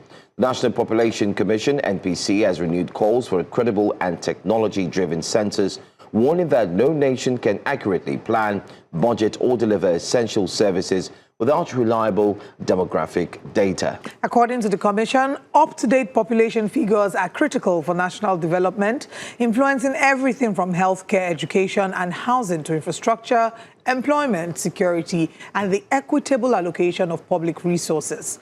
The NPC argues that outdated population estimates make it difficult for governments and development partners to design evidence-based policies or measure the impact of social and economic programs. Joining us as we examine why an accurate census matters, the economic implications of planning without reliable demographic data, and what a successful census should mean for Nigeria's future is economist and development expert Aliyu Elias. Thank you very much for joining us, sir. Good morning. Good morning. The National Population Commission says Nigeria cannot plan for a population that it has not accurately counted for. For those who do not understand what this means, from the perspective of an economic standpoint, how serious is this challenge? Right, I think it's a good one, and it's glad that it's coming out of someone who is actually leading the NPC. Ordinarily, you cannot do anything. You cannot have a good planning. You cannot have evidence-based planning without having the correct number of your population. So it's not only for economists. You can also look at it on a development level. You can look at it from the health perspective level. You can look at it even at political perspective, and also you can also look at it from development level. Let me give you just a recent situation that happened. You recall that there is an issue between Ijo, Urobo, and Shekiri. I was at Wari just 3 weeks ago, and there was a serious riot from the Shekiri people, and I tried to find out what happened. You know, we cannot pass through because we have to stay at home until the riot actually comes down. We saw that they're having issues of delineation, whereby they're having ward problems. And what's the major cause of it? Because there is no accurate data to know the number of people who belong to a particular area. Now, coming to economic part of it, which is the major problem, you cannot do adequate planning without having correct number, because you cannot allocate resources to a community. You cannot do a correct budgetary allocation without having a good number of people in that population. And in that environment, sadly, you have left the responsibility of federal government to carry out census to outsiders, so whoever thinks they want to do. The last one was from IMF and World Bank. They now extrapolate for Nigeria from 140 million in 2006 to now 230.5 million, Nigerians, and that's a serious issue. Bringing it back to Nigerian per capita income. Recall that in economics we use the total GDP divided by population to decide the per capita income. And the last analysis I saw, the IMF and World Bank actually go ahead to use the GDP, which is about $290 billion, to calculate, to divide 230 million population, whereby we now have $1,224 per capita. That's a sad reality, because it has denied us the normal number that we're supposed to work with. Remember, Nigeria also work in terms of ward, local government, states. So I think it's a serious issue that Nigeria must, as a matter of urgency, conduct a national census. We seem to have it tough. Permit me, before we go deeper into this conversation, in 2020, under late President Muhammadu Buhari, he was set to ensure that the national census was carried out. Approximately about 800 billion naira was said to be designated for doing this. But we do remember that 200 billion was actually released in trenches. 2020, there was 10 billion. There was also another 20 billion in what definitely was known as enumeration area demarcation, of course, in different localities and so on. But nobody's talking about the 200 billion that was already invested years ago. Equipment were bought. NYC, I remember quite all right, the NYC they actually joined in the training and everything, but it didn't happen. So before we move forward, can we say we need to track back and find out why it failed within that 2020, especially within the tenure of former late President Muhammadu Buhari, before we progress with the recent requirements?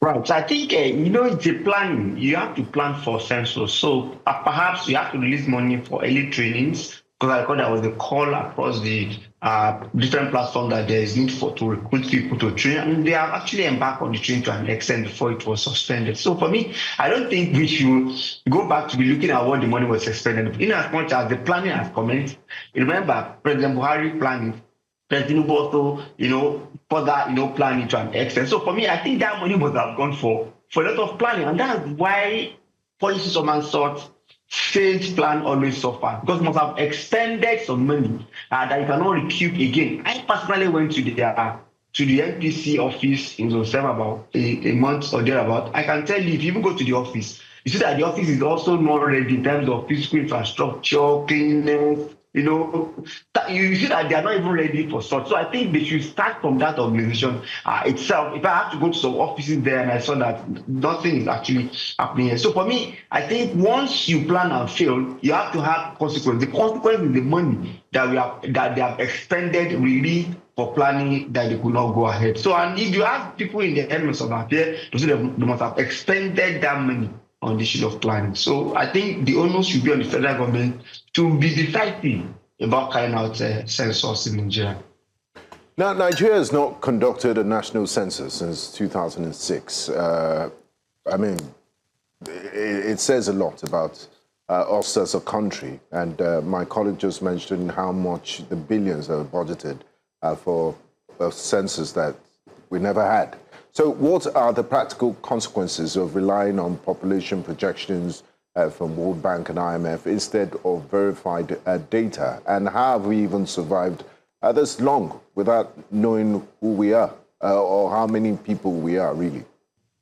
Yeah, the danger has to do with economic planning. It has to do with health planning. It has to do with your infrastructure planning. It has to do with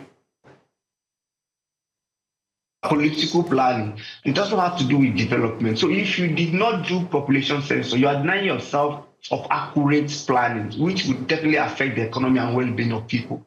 A good example is where I actually reside. I can tell you we have only one primary health care, and whenever you go there, you see that it is overwhelming. Because people that are working there, it's quite overwhelming. And it's clear that it's because the size of the primary health care cannot cater for the number of people in that environment. You can also see that in the recent talk of the Minister of Education, he said there will not be creation of new university because some university do not even have people enrolling in that environment. That simply means that there's a gap. That means that in creating infrastructure, you create it for where you did not actually need it. So by the time you have accurate census, numbers of people in a particular environment, you can adequately plan for the economic allocation of resources, budgetary allocations, provision of healthcare, provision of infrastructure, and also development of that country. So I think we are denying ourselves a lot of benefit. Even those international community that are actually coming to actually invest, they also want to look at the population to actually invest. In terms of creation of jobs, you have to also look at it critically. You have to also know, you may also notice that in some states, we have much more population in some states and we don't have in some states. That also shows that in terms of your labor market provision, you must know the number of people in that environment for it to actually create an appropriate infrastructure. So I think beyond even the federal government, the international community is also having issue in providing some support for Nigeria in terms of infrastructure because there's no accurate data. So we keep on extrapolating, we keep on looking at the number. From 140 as at 2006 census, we are now saying we are 235 million in Nigeria today, and it's not what we can actually accept because some are saying it's 210, some are saying it's 220, and this is calculated due to number of birth rates, number of death rates, number of migration. These are what they are actually using to calculate. So, and which is not a good one because there is no way it could be accurate, like going ahead to actually conduct appropriate, population census in Nigeria.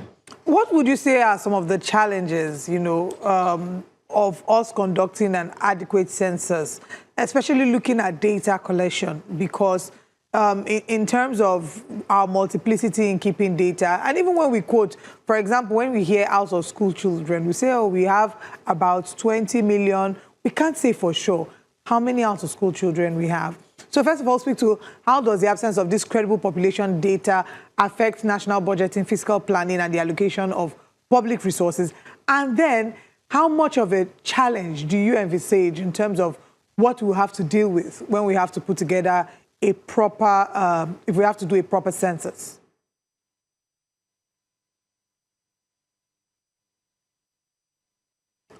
Are you still here with us? Yes, please, I can. All right, please go ahead. Now, looking at the challenges that we're actually having as of now, the first thing is that government should be able to see it from the negative perspective of what we're actually doing. Because number one thing is that we have policy problems. And I think that's the issue. You know, President Muhammadu Buhari decided to actually carry this out, and he actually started, but it couldn't actually have it. President Bola Ahmed Tinubu is also doing that. Now, could it be for political reasons they are not actually doing it? I think the question should be posed to the federal government. Now, in terms of the price we are paying, now, if you notice now, we are always saying our demography, we are always saying we have youth population from age 18 to 29 years. Where is that data actually coming from? Who's actually giving that data? Is it from birth rate? Is it from death rate? Is it from population census? So first and foremost, we have denied ourselves to know the number of people that we actually have, so that we can actually plan our budgetary allocation appropriately. So the first problem is that you have a poor planning if you don't have the number of people in your society. Poor planning in terms of you don't know the demography of people, you don't know the people who are where is much more populated compared to the other, and you don't know how to plan for health, facility for people. You don't know how to create. You don't know where to create infrastructure for people. So it shows that all our planning are not evidence-based planning. It is based on assumption. That's negative, and that's why we can also account for the number of people, in school. I remember the last population that was in school, and there's a way they have to make sure they count everyone, and I was counted, and that simply means that government could actually plan appropriately. So our planning since 2006 census is not evidence-based planning. It is based on assumption. That's why we have external, body like IMF, putting their own on 235 million population for Nigeria, which is not a good one. So we are denying ourselves appropriate healthcare, appropriate budget allocation, appropriate infrastructure, and appropriate development planning, even political planning. There is nothing for Nigeria in that direction. Now, finally, before we let you go, we've highlighted why it's important to have a population census for data, for planning, and all of that. Looking at the fact that we're in a penultimate year before general election, what would be the good time to do this? Because President Buhari tried to do it on his way out of office, but it was too late. So if you could propose a time frame to conduct a census, a population census for Nigeria, what's the realistic time frame? Well, for me, if you ask me, I would propose 2028. That would be the best, because with the issue of the election that is coming, even the political will not be there for Mr. President and other political officials, because that might actually affect the election they actually planning for. Because I must tell you, they must have done their own permutation as well. So 2028 will be a good year, simply because we would have new president by that time, and we will have that year, after the results have been released to plan for.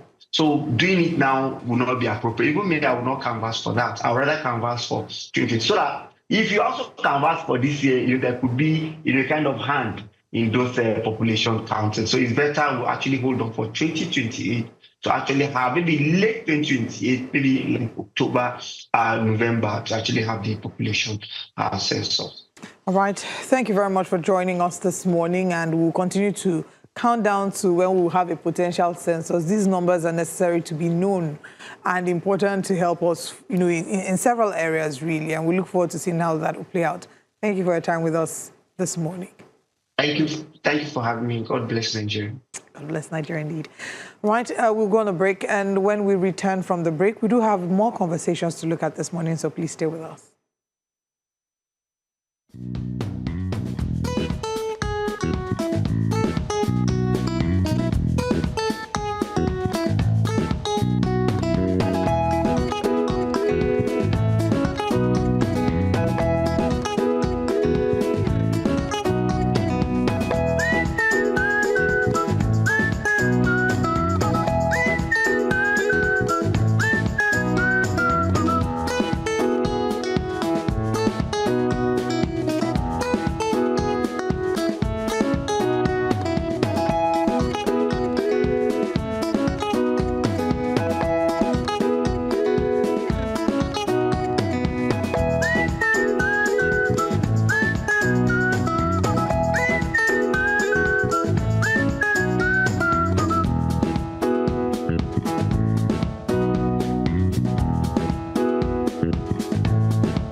This segment is brought to you by Zenith Bank. Nigeria has one of the youngest populations in the world, with more than 70% of its citizens under the age of 30. Yet, for many young Nigerians, finding meaningful work remains one of life's biggest challenges. While the National Bureau of Statistics reports a youth unemployment rate of 6.5% under its revised labor methodology, other studies, including the 2025 State of the Nigerian Youth Report by Action Aid Nigeria and Plan International Nigeria, argue that millions of young people remain unemployed, underemployed, or trapped in informal work. Now, at the same time, about 1.7 million graduates enter the labor market every year, raising questions about whether the economy is creating enough decent jobs to meet the growing demand. As Nigeria seeks to diversify its economy beyond oil, attention is increasingly shifting to entrepreneurship, vocational training, digital skills, innovation, and the role of both government and the private sector in preparing young people for the future of work.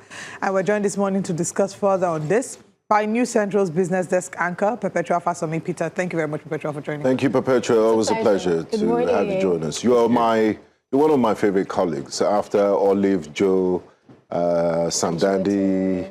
No, just okay. Let's stop there. We are perpetually delighted to have you on our show. All right, so let's talk about the unemployment, stats and what the true picture is, what the picture is like. You handle business, you speak with the young people, you feel the pulse of the young people. Oftentimes, I've even seen you go into the streets to have conversations with them. What is the reality? Okay, so I like that you already pointed out you already pointed out some of the data points. The first one is youth unemployment, which is 6.5%. But generally, unemployment in Nigeria, the latest data we have is Q2 2024. This is 2026 Q3, right? And what we have is Q2 2024, and that is 4.26%. Approximately 4.3%. Now, I like that. Even your introduction talked about the revised methodology. Now, what this revised methodology does is to say that if somebody has worked for an hour in a week, that person is employed. So when you take that particular benchmark, you ask yourself, what kind of work are we then talking about? I mean, what kind of money will somebody earn in Nigeria for working for just an hour in a week? This is even a country where people are not necessarily paid per hour. So if you're saying someone works for an hour and you say that person is employed, there is something wrong with, that particular benchmark. So that's where I even want to start this. Who is using that benchmark? The Nigerian Bureau of Statistics? It's the NBS. Yes, they are the ones that are saying it's in line with ILO and all of those things. But sometimes we need to understand that there are peculiarities in certain places. How many offices pay people hourly in Nigeria for you to even use that particular metric? As a benchmark, And not only that, we're talking in a week. That's a lot. So at the end of the day, these numbers, they don't add up. Because if we're looking at, the working age population in Nigeria, so if you're saying only 4.26 are unemployed, let's assume we have 100 million as working age population. If you're saying 4.26% are the ones that are not employed, that means 25 to 26 million are not employed. But that's not the truth. That's not the true figure. And apart from unemployment, there's also underemployment, which is also a bigger issue here in Nigeria. So you have people leave their homes. Every morning they go to work. At the end of the day, what they get at the end of the month is not even enough to pay their living expenses. So what are we talking about? I'm glad you mentioned underemployment. Could you explain to our viewers what underemployment is, what it is to be underemployed? Okay, so underemployment is that, fine, you're going to work, but at the end of the day, you're not utilizing your skills, either because you don't have a job that measures with your skill set, or you're even underpaid. But because you need to eat, you need to feed, you have people that depend on you, you just have to take up these jobs just to, to get by.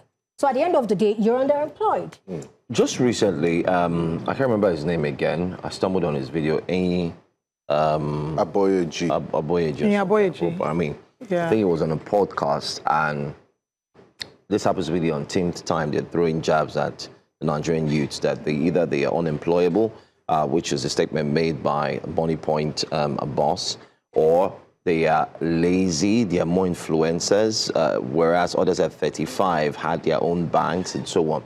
Do you think the Nigerian youth has a level playing field? I think let's start off from there. Does the average Nigerian youth have a level playing field compared to his or her counterparts abroad? Okay, so when you talk about a level playing field, I would like say... opportunities, government support, enabling environment. Okay, so let's start with enabling environment. Even businesses, people who have put their monies, people who have taken risks are saying the environment is not enabling enough. And that's because at the end of the day, the cost of running these businesses is a lot.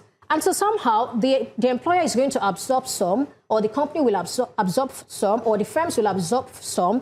And then we Nigerians, the consumers, are also going to put some of that to us. So away from that, let's come back to the question you asked about, talking about whether Nigerians are lazy or whether or not they have the skills and all of those things.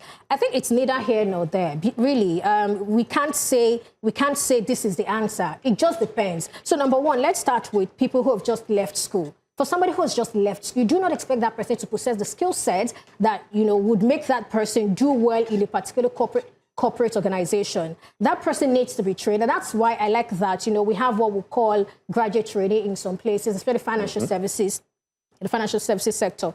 They do that. So you train them so they can have the skill. Now, going to school and coming out with a good result, either a first class 2-1 or 2-2, what it tells us is that you're malleable. What it tells us is that you're teachable. What it tells us is that you have the brain. And so when we put you through what is required, to stay or to be, to do well on a particular role, you're going to do it well. So that's on the one hand. And then on the other hand, we have a situation where employers have vacancies they want to fill.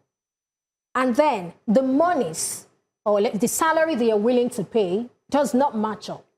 And so there are people who are skilled, who have done a lot of work for themselves, who have upskilled themselves. You do not expect these people to come for such interviews. So number one, there are people who are interested in level or grade, and there are those who are interested in pay, and there are people who are interested in both. And so when you put out the vacancy, somebody is looking at what's the grade they are ready to put me on. If I'm leaving this place, I want to be a manager. And so what you put out does not say anything about being a manager. That person is not going to apply. And so at the end of the day, you can't just go out and say, oh, Nigerians, or we don't have enough skill sets. There are people who are skilled. Put the right money on the table, and you're going to see those people, they are going to crawl out from where they are, and they will come for that particular interview. That's on the one hand. And then on the third hand, first, second, and the third hand, we actually have people who are not skilled. We have people who really need to sit themselves down, tell themselves the truth. The world is changing. Things are changing. You need to upskill. You need to upgrade for you to be competitive in that role.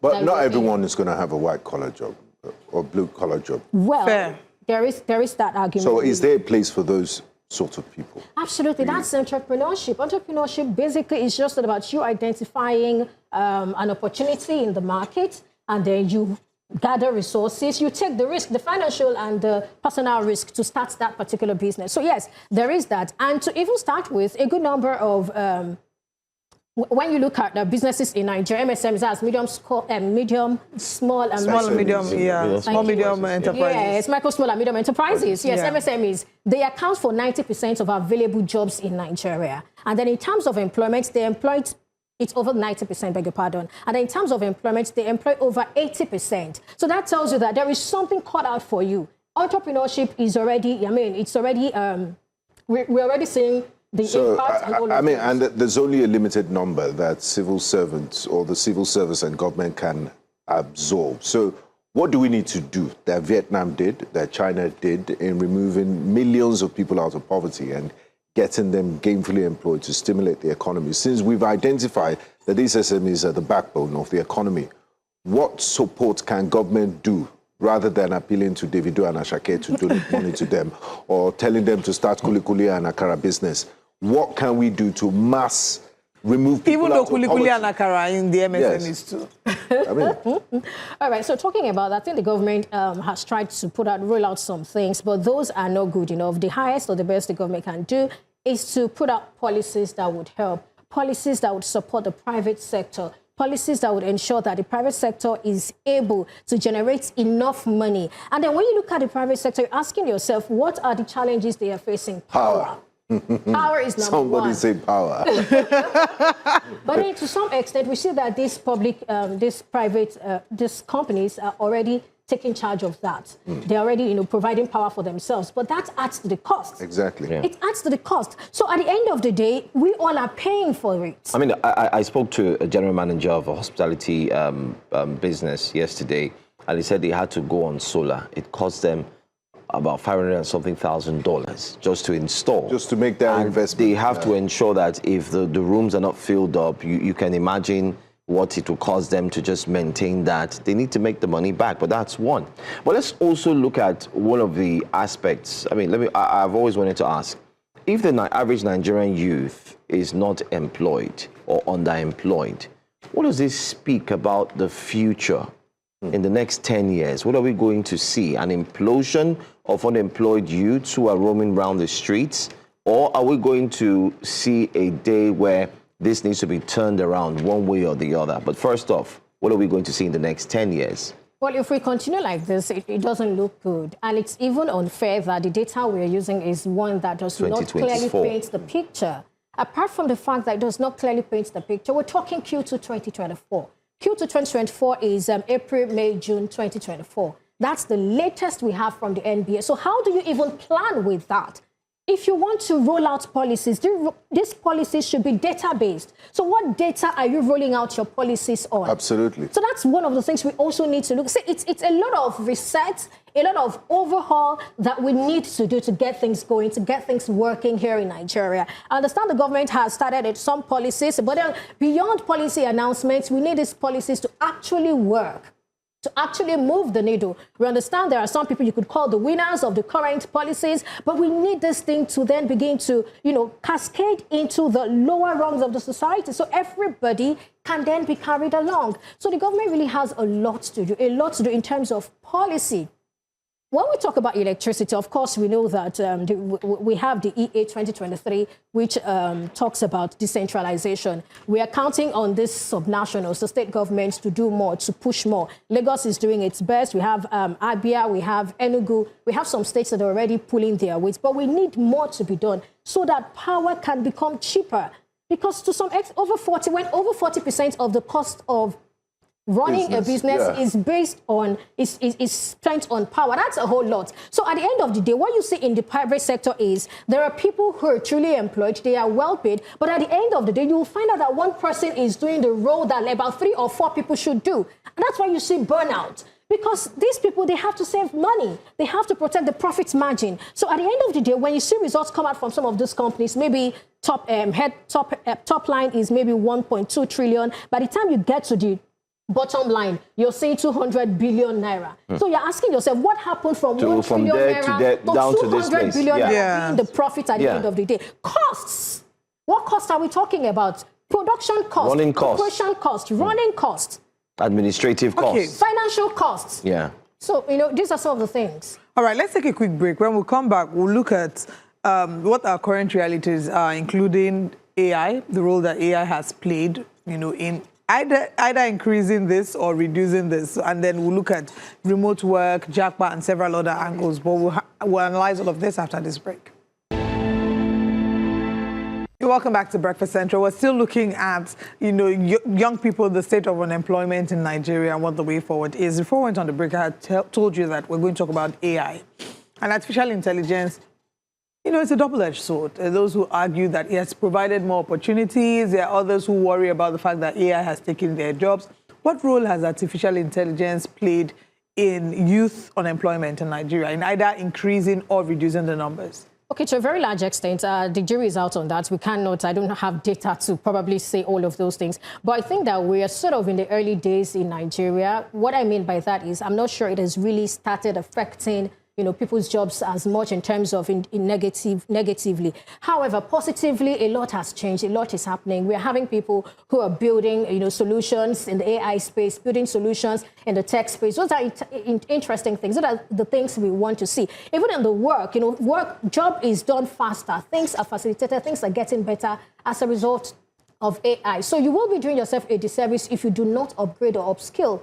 Because truth be told, once there is a development, a lot of things will shift. The way we used to do things will change. So the onus is on us as young people or working age population to upskill so that you can be relevant in this new age. There are people who are forward thinking, and they tell themselves, with where the industry is at currently, in the next 5 years or 2 years, these roles will become, obsolete. These roles will not be needed. For me to still remain competitive in this industry, what do I need to do? I need to upskill. What are the skills I need to get? And then you ask yourself that question, you go right ahead and get it. And then there are also companies that are doing the work. They are doing the job of upgrading their staff, training their staff, teaching them, and all of those things. So that also works. I think to a very large extent, we're not really at that point where we should be too scared. I think right now we have the opportunity to upskill and be prepared for what is to come.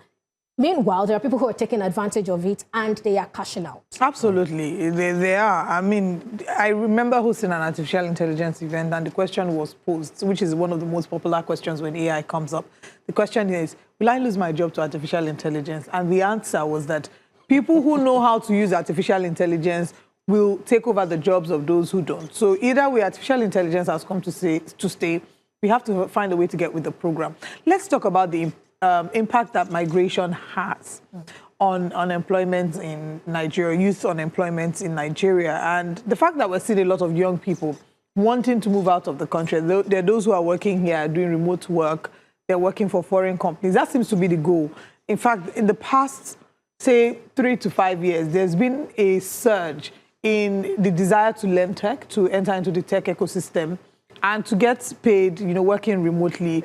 So what impact would you say has this had so far on the unemployment numbers, on how young people are responding to job opportunities within the country? Okay, to a very large extent, I would say that, let's start with the jackpot trend and all of those things. It's improving employment, whether we like it or not. People are getting employed, but the problem is they are not staying here. They are choosing not to stay here. Why are they choosing not to stay here? They are choosing not to stay here because certain things are not right. The pay is not right. Remember I said earlier that when you go to the private sector, you find out that one person is doing the job that 3 people should do. But one person is doing it because the companies cannot stretch themselves too thin. They have to also manage costs. So at the end of the day, I mean, it trickles down at the end of the day, from the environment, the society, to the companies, and then to individuals, So that's what it is, really. So jackpot, okay, let me excuse the word jackpot, but let's use, AI, tech, and all of those things. I think that to a very large extent, it's not a bad thing. So what we need to do, now, apart from that, let's also remember that these are the things that come back as remittance to the country. So at the end of the day, we're having foreign remittances.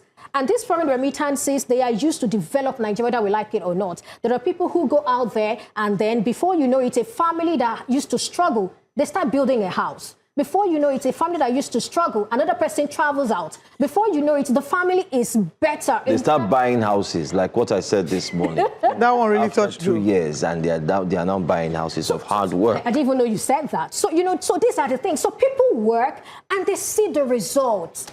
People who have traveled out, they've only spent 1 year. And then by the time they show you things they have achieved in Nigeria, because that money, they bring a lot of that money back into Nigeria.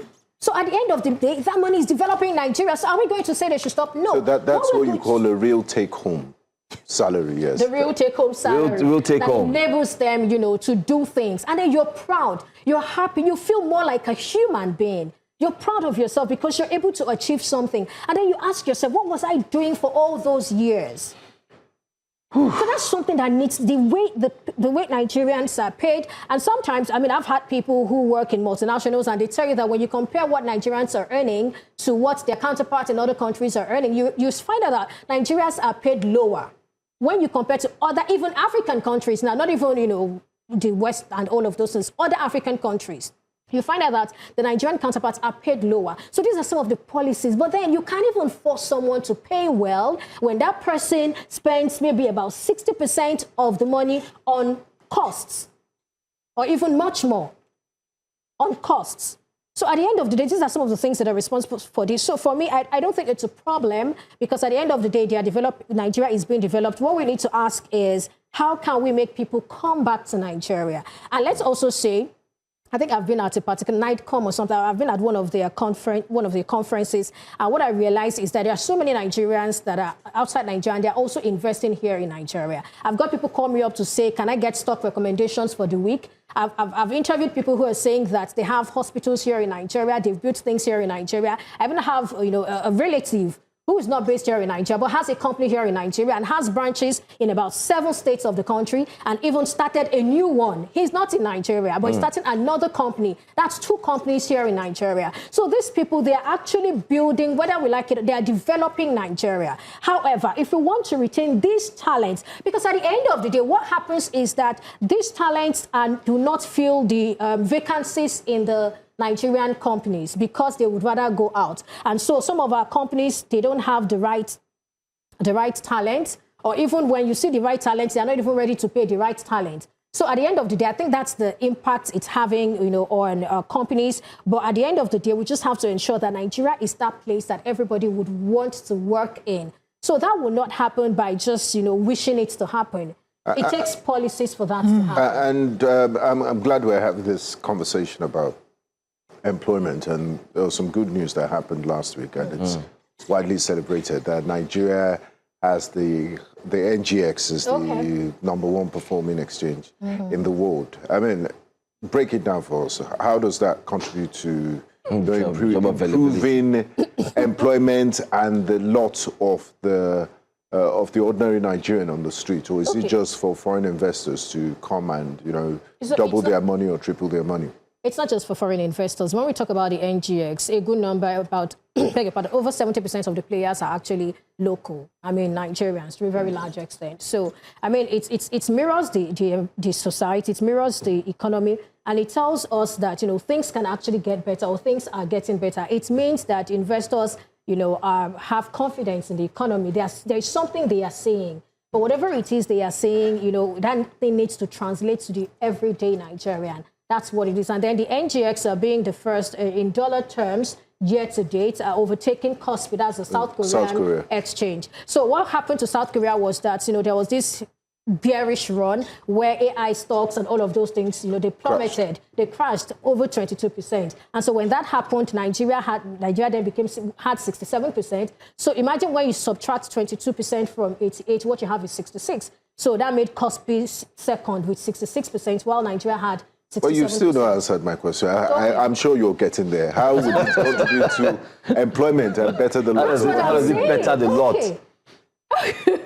of the average young? Because they are celebrating it. Nigeria. Yes, you have to celebrate it, because there are people in that exchange. There are people whose monies are there. So if your money is not there, you may not necessarily... It's not mostly foreign investors. That's what I was saying, that over 70% of players are Nigerians. All right. Okay, while we are done, you know, I want us to have another conversation. Let's take the conversation to a different angle. And let's talk about how young people can develop an entrepreneurial mindset. And also, there's this conversation about whether everyone is made to be an entrepreneur. Should everyone start a business? In this day and age, most people can't thrive off one source of income. People are looking for multiple streams of income. So would you say that entrepreneurial mindset is something that can be learned? And is entrepreneurial spirit Benga, what did you call it? Entrepreneurial. Is it just buying and selling? Because when people mention entrepreneur, I just feel you are selling shoe or selling bags. But that one is also entrepreneur. It's part of it, but it's not just that. Like I said, I think what I said earlier was entrepreneurship has to do with identifying a gap. So when you identify a particular gap, you identify a problem, and then you ask yourself if you can solve that particular problem. So you come up with, you know, you come up with solutions for that particular problem. So when you do that, the next thing you want to do is also to test that particular idea with people who would probably then be your customers or your clients at the end of the day. So it's not just enough to say you want to start a business. You need to be sure that you're actually solving a problem. Now, when you have been able to do those first three, you then start talking about, how to raise money for you to start that particular business. Are you going to bootstrap? That's to a very large extent, over maybe about 90% coming from your savings, coming from you, maybe just little coming from outside. Are you going to get a loan, or do you want grants and all of those things? So those are some of the things you want to consider before you then start the business. But what's important is you have to identify a need, identify a problem, and then be ready to solve that particular problem. How important is it that we start to teach entrepreneurship from, as young as we can? And I ask this because I had a friend who went to a country in Asia and was saying how part of their learning, beyond we are doing maths and English social studies, they are giving them real life scenarios, telling them to come up with a business plan. They're teaching them business from the very young ages. Do you think that that's something that's important for us to factor into our education curriculum? Oh, absolutely. And then one other thing I've realized is that even right now, we have entrepreneurship in Nigerian curriculum now, where they're teaching that in universities. I think some secondary schools are teaching it. And even in my son's school, I think, was it last month, thereabouts, they had this, was it Money Week or something, where they told us to buy fruits and all, we bought fruits for the pupils. They took to school, and then they had stores where they were selling and people were buying. So, I mean, there were those who probably did very well, who were able to sell all their wares. There are people who couldn't sell everything. I think that sort of puts a consciousness in them. So they know, I'm talking primary school. They know the value of money. Yes. Not even primary school, pre-primary school. Nursery school. So those are some of the things you can do. So it's ingrained in them. They understand, these things, and they know entrepreneurship. They know how important it is, and they are then able to, embrace it. So if you've been looking for a job and you're not getting it, you can ask yourself that question: what skill do I have? What can I do? Is there something that I can do? And just like you said, it doesn't necessarily have to be a product. It could be a service. So it doesn't have to be buying and selling. It could be a cleaning service, perhaps. Perhaps. Right. It could be that. I mean, if I were to use that analogy and think of an idea, my colleagues always come to work very hungry early in the morning. So I can decide to start making sandwiches and selling to Joe. But we'll sell on credit. We'll sell on credit. We'll pay later. Thank you so much. Thank you, Petra. Thank you. Always a pleasure having you. Stay with us. We'll go on a quick break. When we come back, we'll take a look at the front pages of the newspapers. This segment was brought to you by Zenith Bank. Every year, millions of children around the world are protected from polio through vaccination, bringing the world closer to eliminating a disease that once left thousands paralyzed. While significant progress has been made, efforts to reach every child continue, particularly in vulnerable communities. One Nigerian decided to take that message across continents in a very unique way. Captain Olatunji Emmanuel Okedeyi embarked on a transcontinental motorcycle expedition from the United Kingdom to Nigeria under the hashtag #ImaRights4Zero campaign, using the journey to raise awareness and funds for global eradication of polio. Having crossed through 12 countries, 2 continents in 25 days, he arrived in Lagos, Nigeria a few days ago. He joined us virtually during the ride on 2 different occasions to share his experiences on the road and the challenges he has faced, as well as the impact of the campaign so far, and what this remarkable adventure has taught him about people, cultures, and Africa's connectivity. From joining us on the road, he joins us today live in the studio. Good morning. It's a pleasure to have you. Thank you. Congratulations. Please ring the bell for him. Thank you so much. Yes. Well done. It's great to meet you in person. Thank you. After such you don't look like what you've been through. Yeah, I mean. What have you been through? Tell us. Oh, well. Let's start from London, where the journey started. Okay. In terms of London, the environment was, I'm familiar with London environment, so London wasn't a bit difficult in terms of, because it's my area, so I'm familiar with the territory. So, but the challenges start from France. Immediately I crossed over the channel and I was heading to Paris.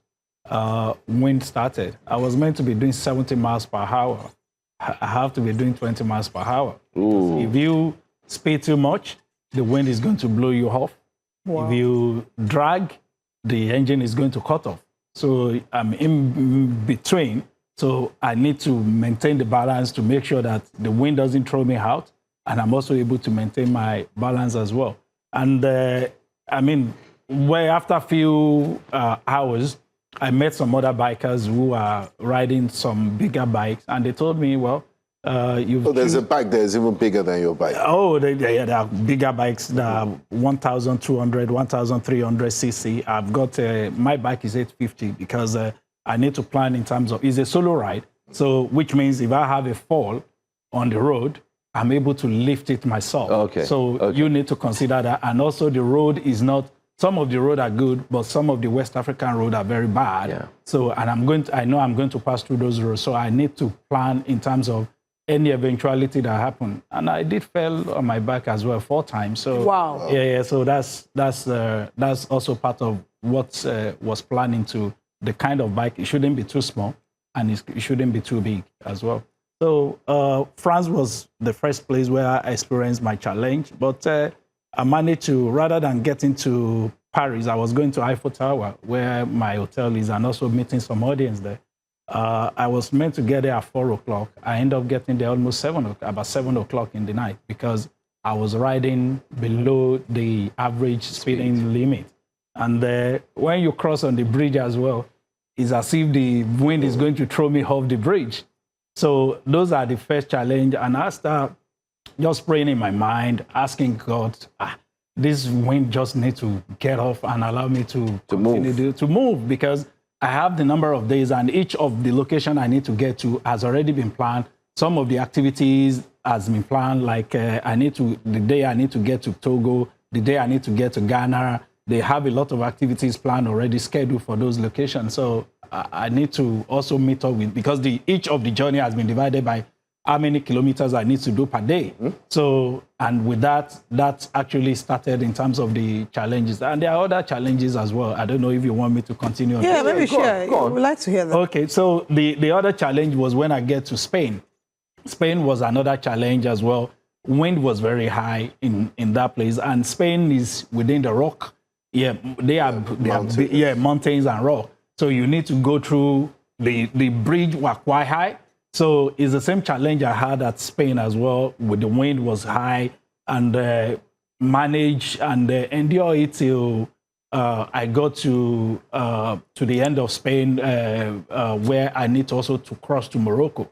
So that was actually the beginning of the challenges. But when I got to Morocco, and Morocco also, because it's a desert area, so I have to spend about 3 days in the desert to cross desert to Mauritania. 3 days? Yeah. How are you sleeping? Yeah, there are hotels. I mean, there are a few places along the route. So what we did was to plan the next place where people are living. That would be your stop. Yes. So that was planned in terms of the number of kilometers. Okay. I have to go about 600 to 700 kilometers per day to get me to the location where I'm going to sleep. But when I got to desert, sea was on my right-hand side. Desert was on the left-hand side.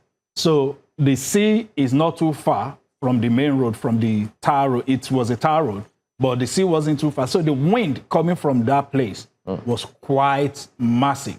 The wind almost took the bike off my hand. And I thought what I saw in France was something until when I get to desert. And desert was very, very hard. For first 2 days, I was holding my bike down so that I'm not blown away from my bike.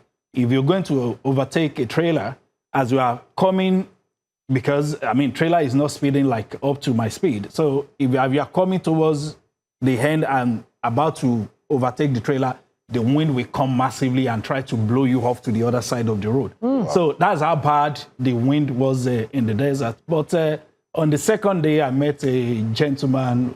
He's a 68-year-old man. He was riding all the way from Italy. Yeah, he's a white man, and he was going to Gambia. And we got talking, and he said I was telling him about polio, and he said, well, that's really lovely, because he's also doing something, prosthetic leg. He does prosthetic leg for people in Gambia, and he goes there every year for charity to go and give back to people in that country. And he's also teaching them how to do the prosthetic leg locally. Wow. So we got talking, and then I saw the way on the third day, I saw the way he rides in the wind because he was going to Gambia. I'm also going to go through Gambia. So we became buddy. We stay in the same hotel. Nice. And then till when we get to Mauritania. So I saw the way he'd ride in the winds, and that taught me actually there's a way, even the wind, how bad it is, you can still ride in the wind and enjoy it. So it's you follow the wind. The wind going, don't fight it. You just take a little bit just to control it. I was holding my hand down to make sure that it doesn't a lot of physical energy. The first 2 days on my shoulder I was like, will I be able to continue this journey if I still have a lot of places to catch up with? So, but on the third day, it just showed me, I just saw the way he ride, and it was really good. More experience riding. Oh, yeah. I learned a lot from this gentleman. He called himself old man. I said, no, you are not old man. At the age of 60, you are still a young man. It was good. It was good. But people are asking, what's in it for you? Is it a Guinness World Record you're gunning for, or what are you gunning for? To be honest with you, when we started, when I want to start this ride, I told my friends, I said, I'm all just going to do it quietly. And they said, oh, are you crazy? You're going to do this ride quietly. How are you going to raise the awareness of polio without shouting at the rooftop? Because you need to shout it out. You need people to know about the impact of polio. Like I said, I grew up in a hospital setting where in the hospital quarters where my dad used to be an ambulance driver before he passed away. He goes around into the community, the local community, and campaign about polio. We were living in a rural district hospital when I was growing up. And my dad goes to every villages. And I grew up, I saw where children's hands were amputated. I saw children died on different occasions. But that stuck with me while I was growing up. And when I joined Rotary, I saw that Rotary has also been doing this campaign. So, and I felt there's no any better time for me to have my own quarters and to contribute to this and raise the awareness of polio. I mean, a lot of people I met during the journey, especially in the West, people don't even know that polio exists. A lot of people don't know there's polio. So it's this conversation, having this conversation with people, letting them know in terms of there's still polio in Afghanistan, there's still polio in Pakistan, which they are next door, they are quite next door neighbor to each other, that this polio is still going on. And until that polio is eradicated in those areas, all of us are not free because it's a global world. People travel from those countries, it's a war zone as well. People migrate from there, they can come to Nigeria. And like when I was in Togo, they told me they had 3 incidents last year in Togo that they have to really work hard with the government of Togo to make sure they quickly knob the incident on the board. So is all these campaigning, and also our mothers as well, in terms of mothers telling them when they are pregnant that this vaccination is very key for their children. A lot of people still think it's a taboo for people to have a vaccination. But if those children does not have those vaccinations, it's difficult for them to achieve their potential. If I've got polio, will I be able to do this right? No. So I'm not looking for I wasn't out there for any personal benefit. Or Guinness World Record. No, that's not what Captain Emmanuel, let's talk about because, I mean, that's your primary motivation factor, ending polio. You were Eiffel Tower, you visited different places. I noticed that you had a QR code on your bike for people to scan. What was the reception like? And you also told us, I believe you were in Mauritania when you connected with us, that at the end of your journey, the amount that you've made, the Bill and Melinda Gates Foundation had planned to double it. So how are we doing in terms of donations? In terms of donation, the donation has not been, what we expected. But, the donation is still ongoing at the moment. We still have the GoFundMe still ongoing. And we still have the Nigerian account as well. And we hope people will still continue to donate. And I was in Ibadan, and the Olubadan of Ibadan also generously donated £1,000 as well towards the fund. So we are also appealing to viewers. Rashid Ladoja. Yes, so we are also appealing to our viewers at home that yes, the donation, the ride has ended, but the donation is still ongoing, and we want to make sure all this donation comes together. And also we're looking at a matching fund with Bill Gates and Belinda Gates as well. So whatever we donate, they are going to double it as well, so that the money can go a longer way in terms of helping the children. And that's what we are all about. It's about helping the children. It's about making life a better place for our younger generation. This is when I was in Ghana with Okay, so for those who are interested in donating, where can they find more information about what you're doing? On our platform, we've got Ima Rights for Zero Polio. That's our handle on Facebook, on Instagram. You can, and even on our, on our YouTube as well. Check us on Ima Rights for Zero Polio. And I think we've also shared the account details as well on your platform as well. So people can reach out to us as well. And we are happy to speak to any organization or any individual who's looking to support us on this journey. And this is a great cause for anybody to invest in. And like I said, there's nothing that everybody have that God has not blessed us with. And when we die, we go with nothing. And that's exactly my own motive, that the little kindness that we can give to these children will go a long way. All right. Thank you very much for joining us this morning. Thank you. Congratulations. We hope that you meet your target and even surpass it. As we wrap up the show, we want to, because we, of course, like to share good tidings. There are two special set of people we want to celebrate. First, we want to say very, very happy birthday to Mommy Folu Adeboye, who turned 78 today, who's, in celebration of her 78th birthday. It's been celebration the past week. There have been different celebrations to mark her 78th birthday, and on behalf of News Central Television, on behalf of our editor-in-chief, Mr. Kayode Akintemia, MD, and also on behalf of Mrs. former Minister of Education, Dr. Obi Ezekwesili. Happy birthday, and we wish you many more years of impact and blessings. And also, here on our set, the Hansons. Today is their wedding anniversary. Joe Hanson and his lovely wife. Congratulations. You're my senior in this marriage industry, my mentor. I'm learning a lot from you. All right.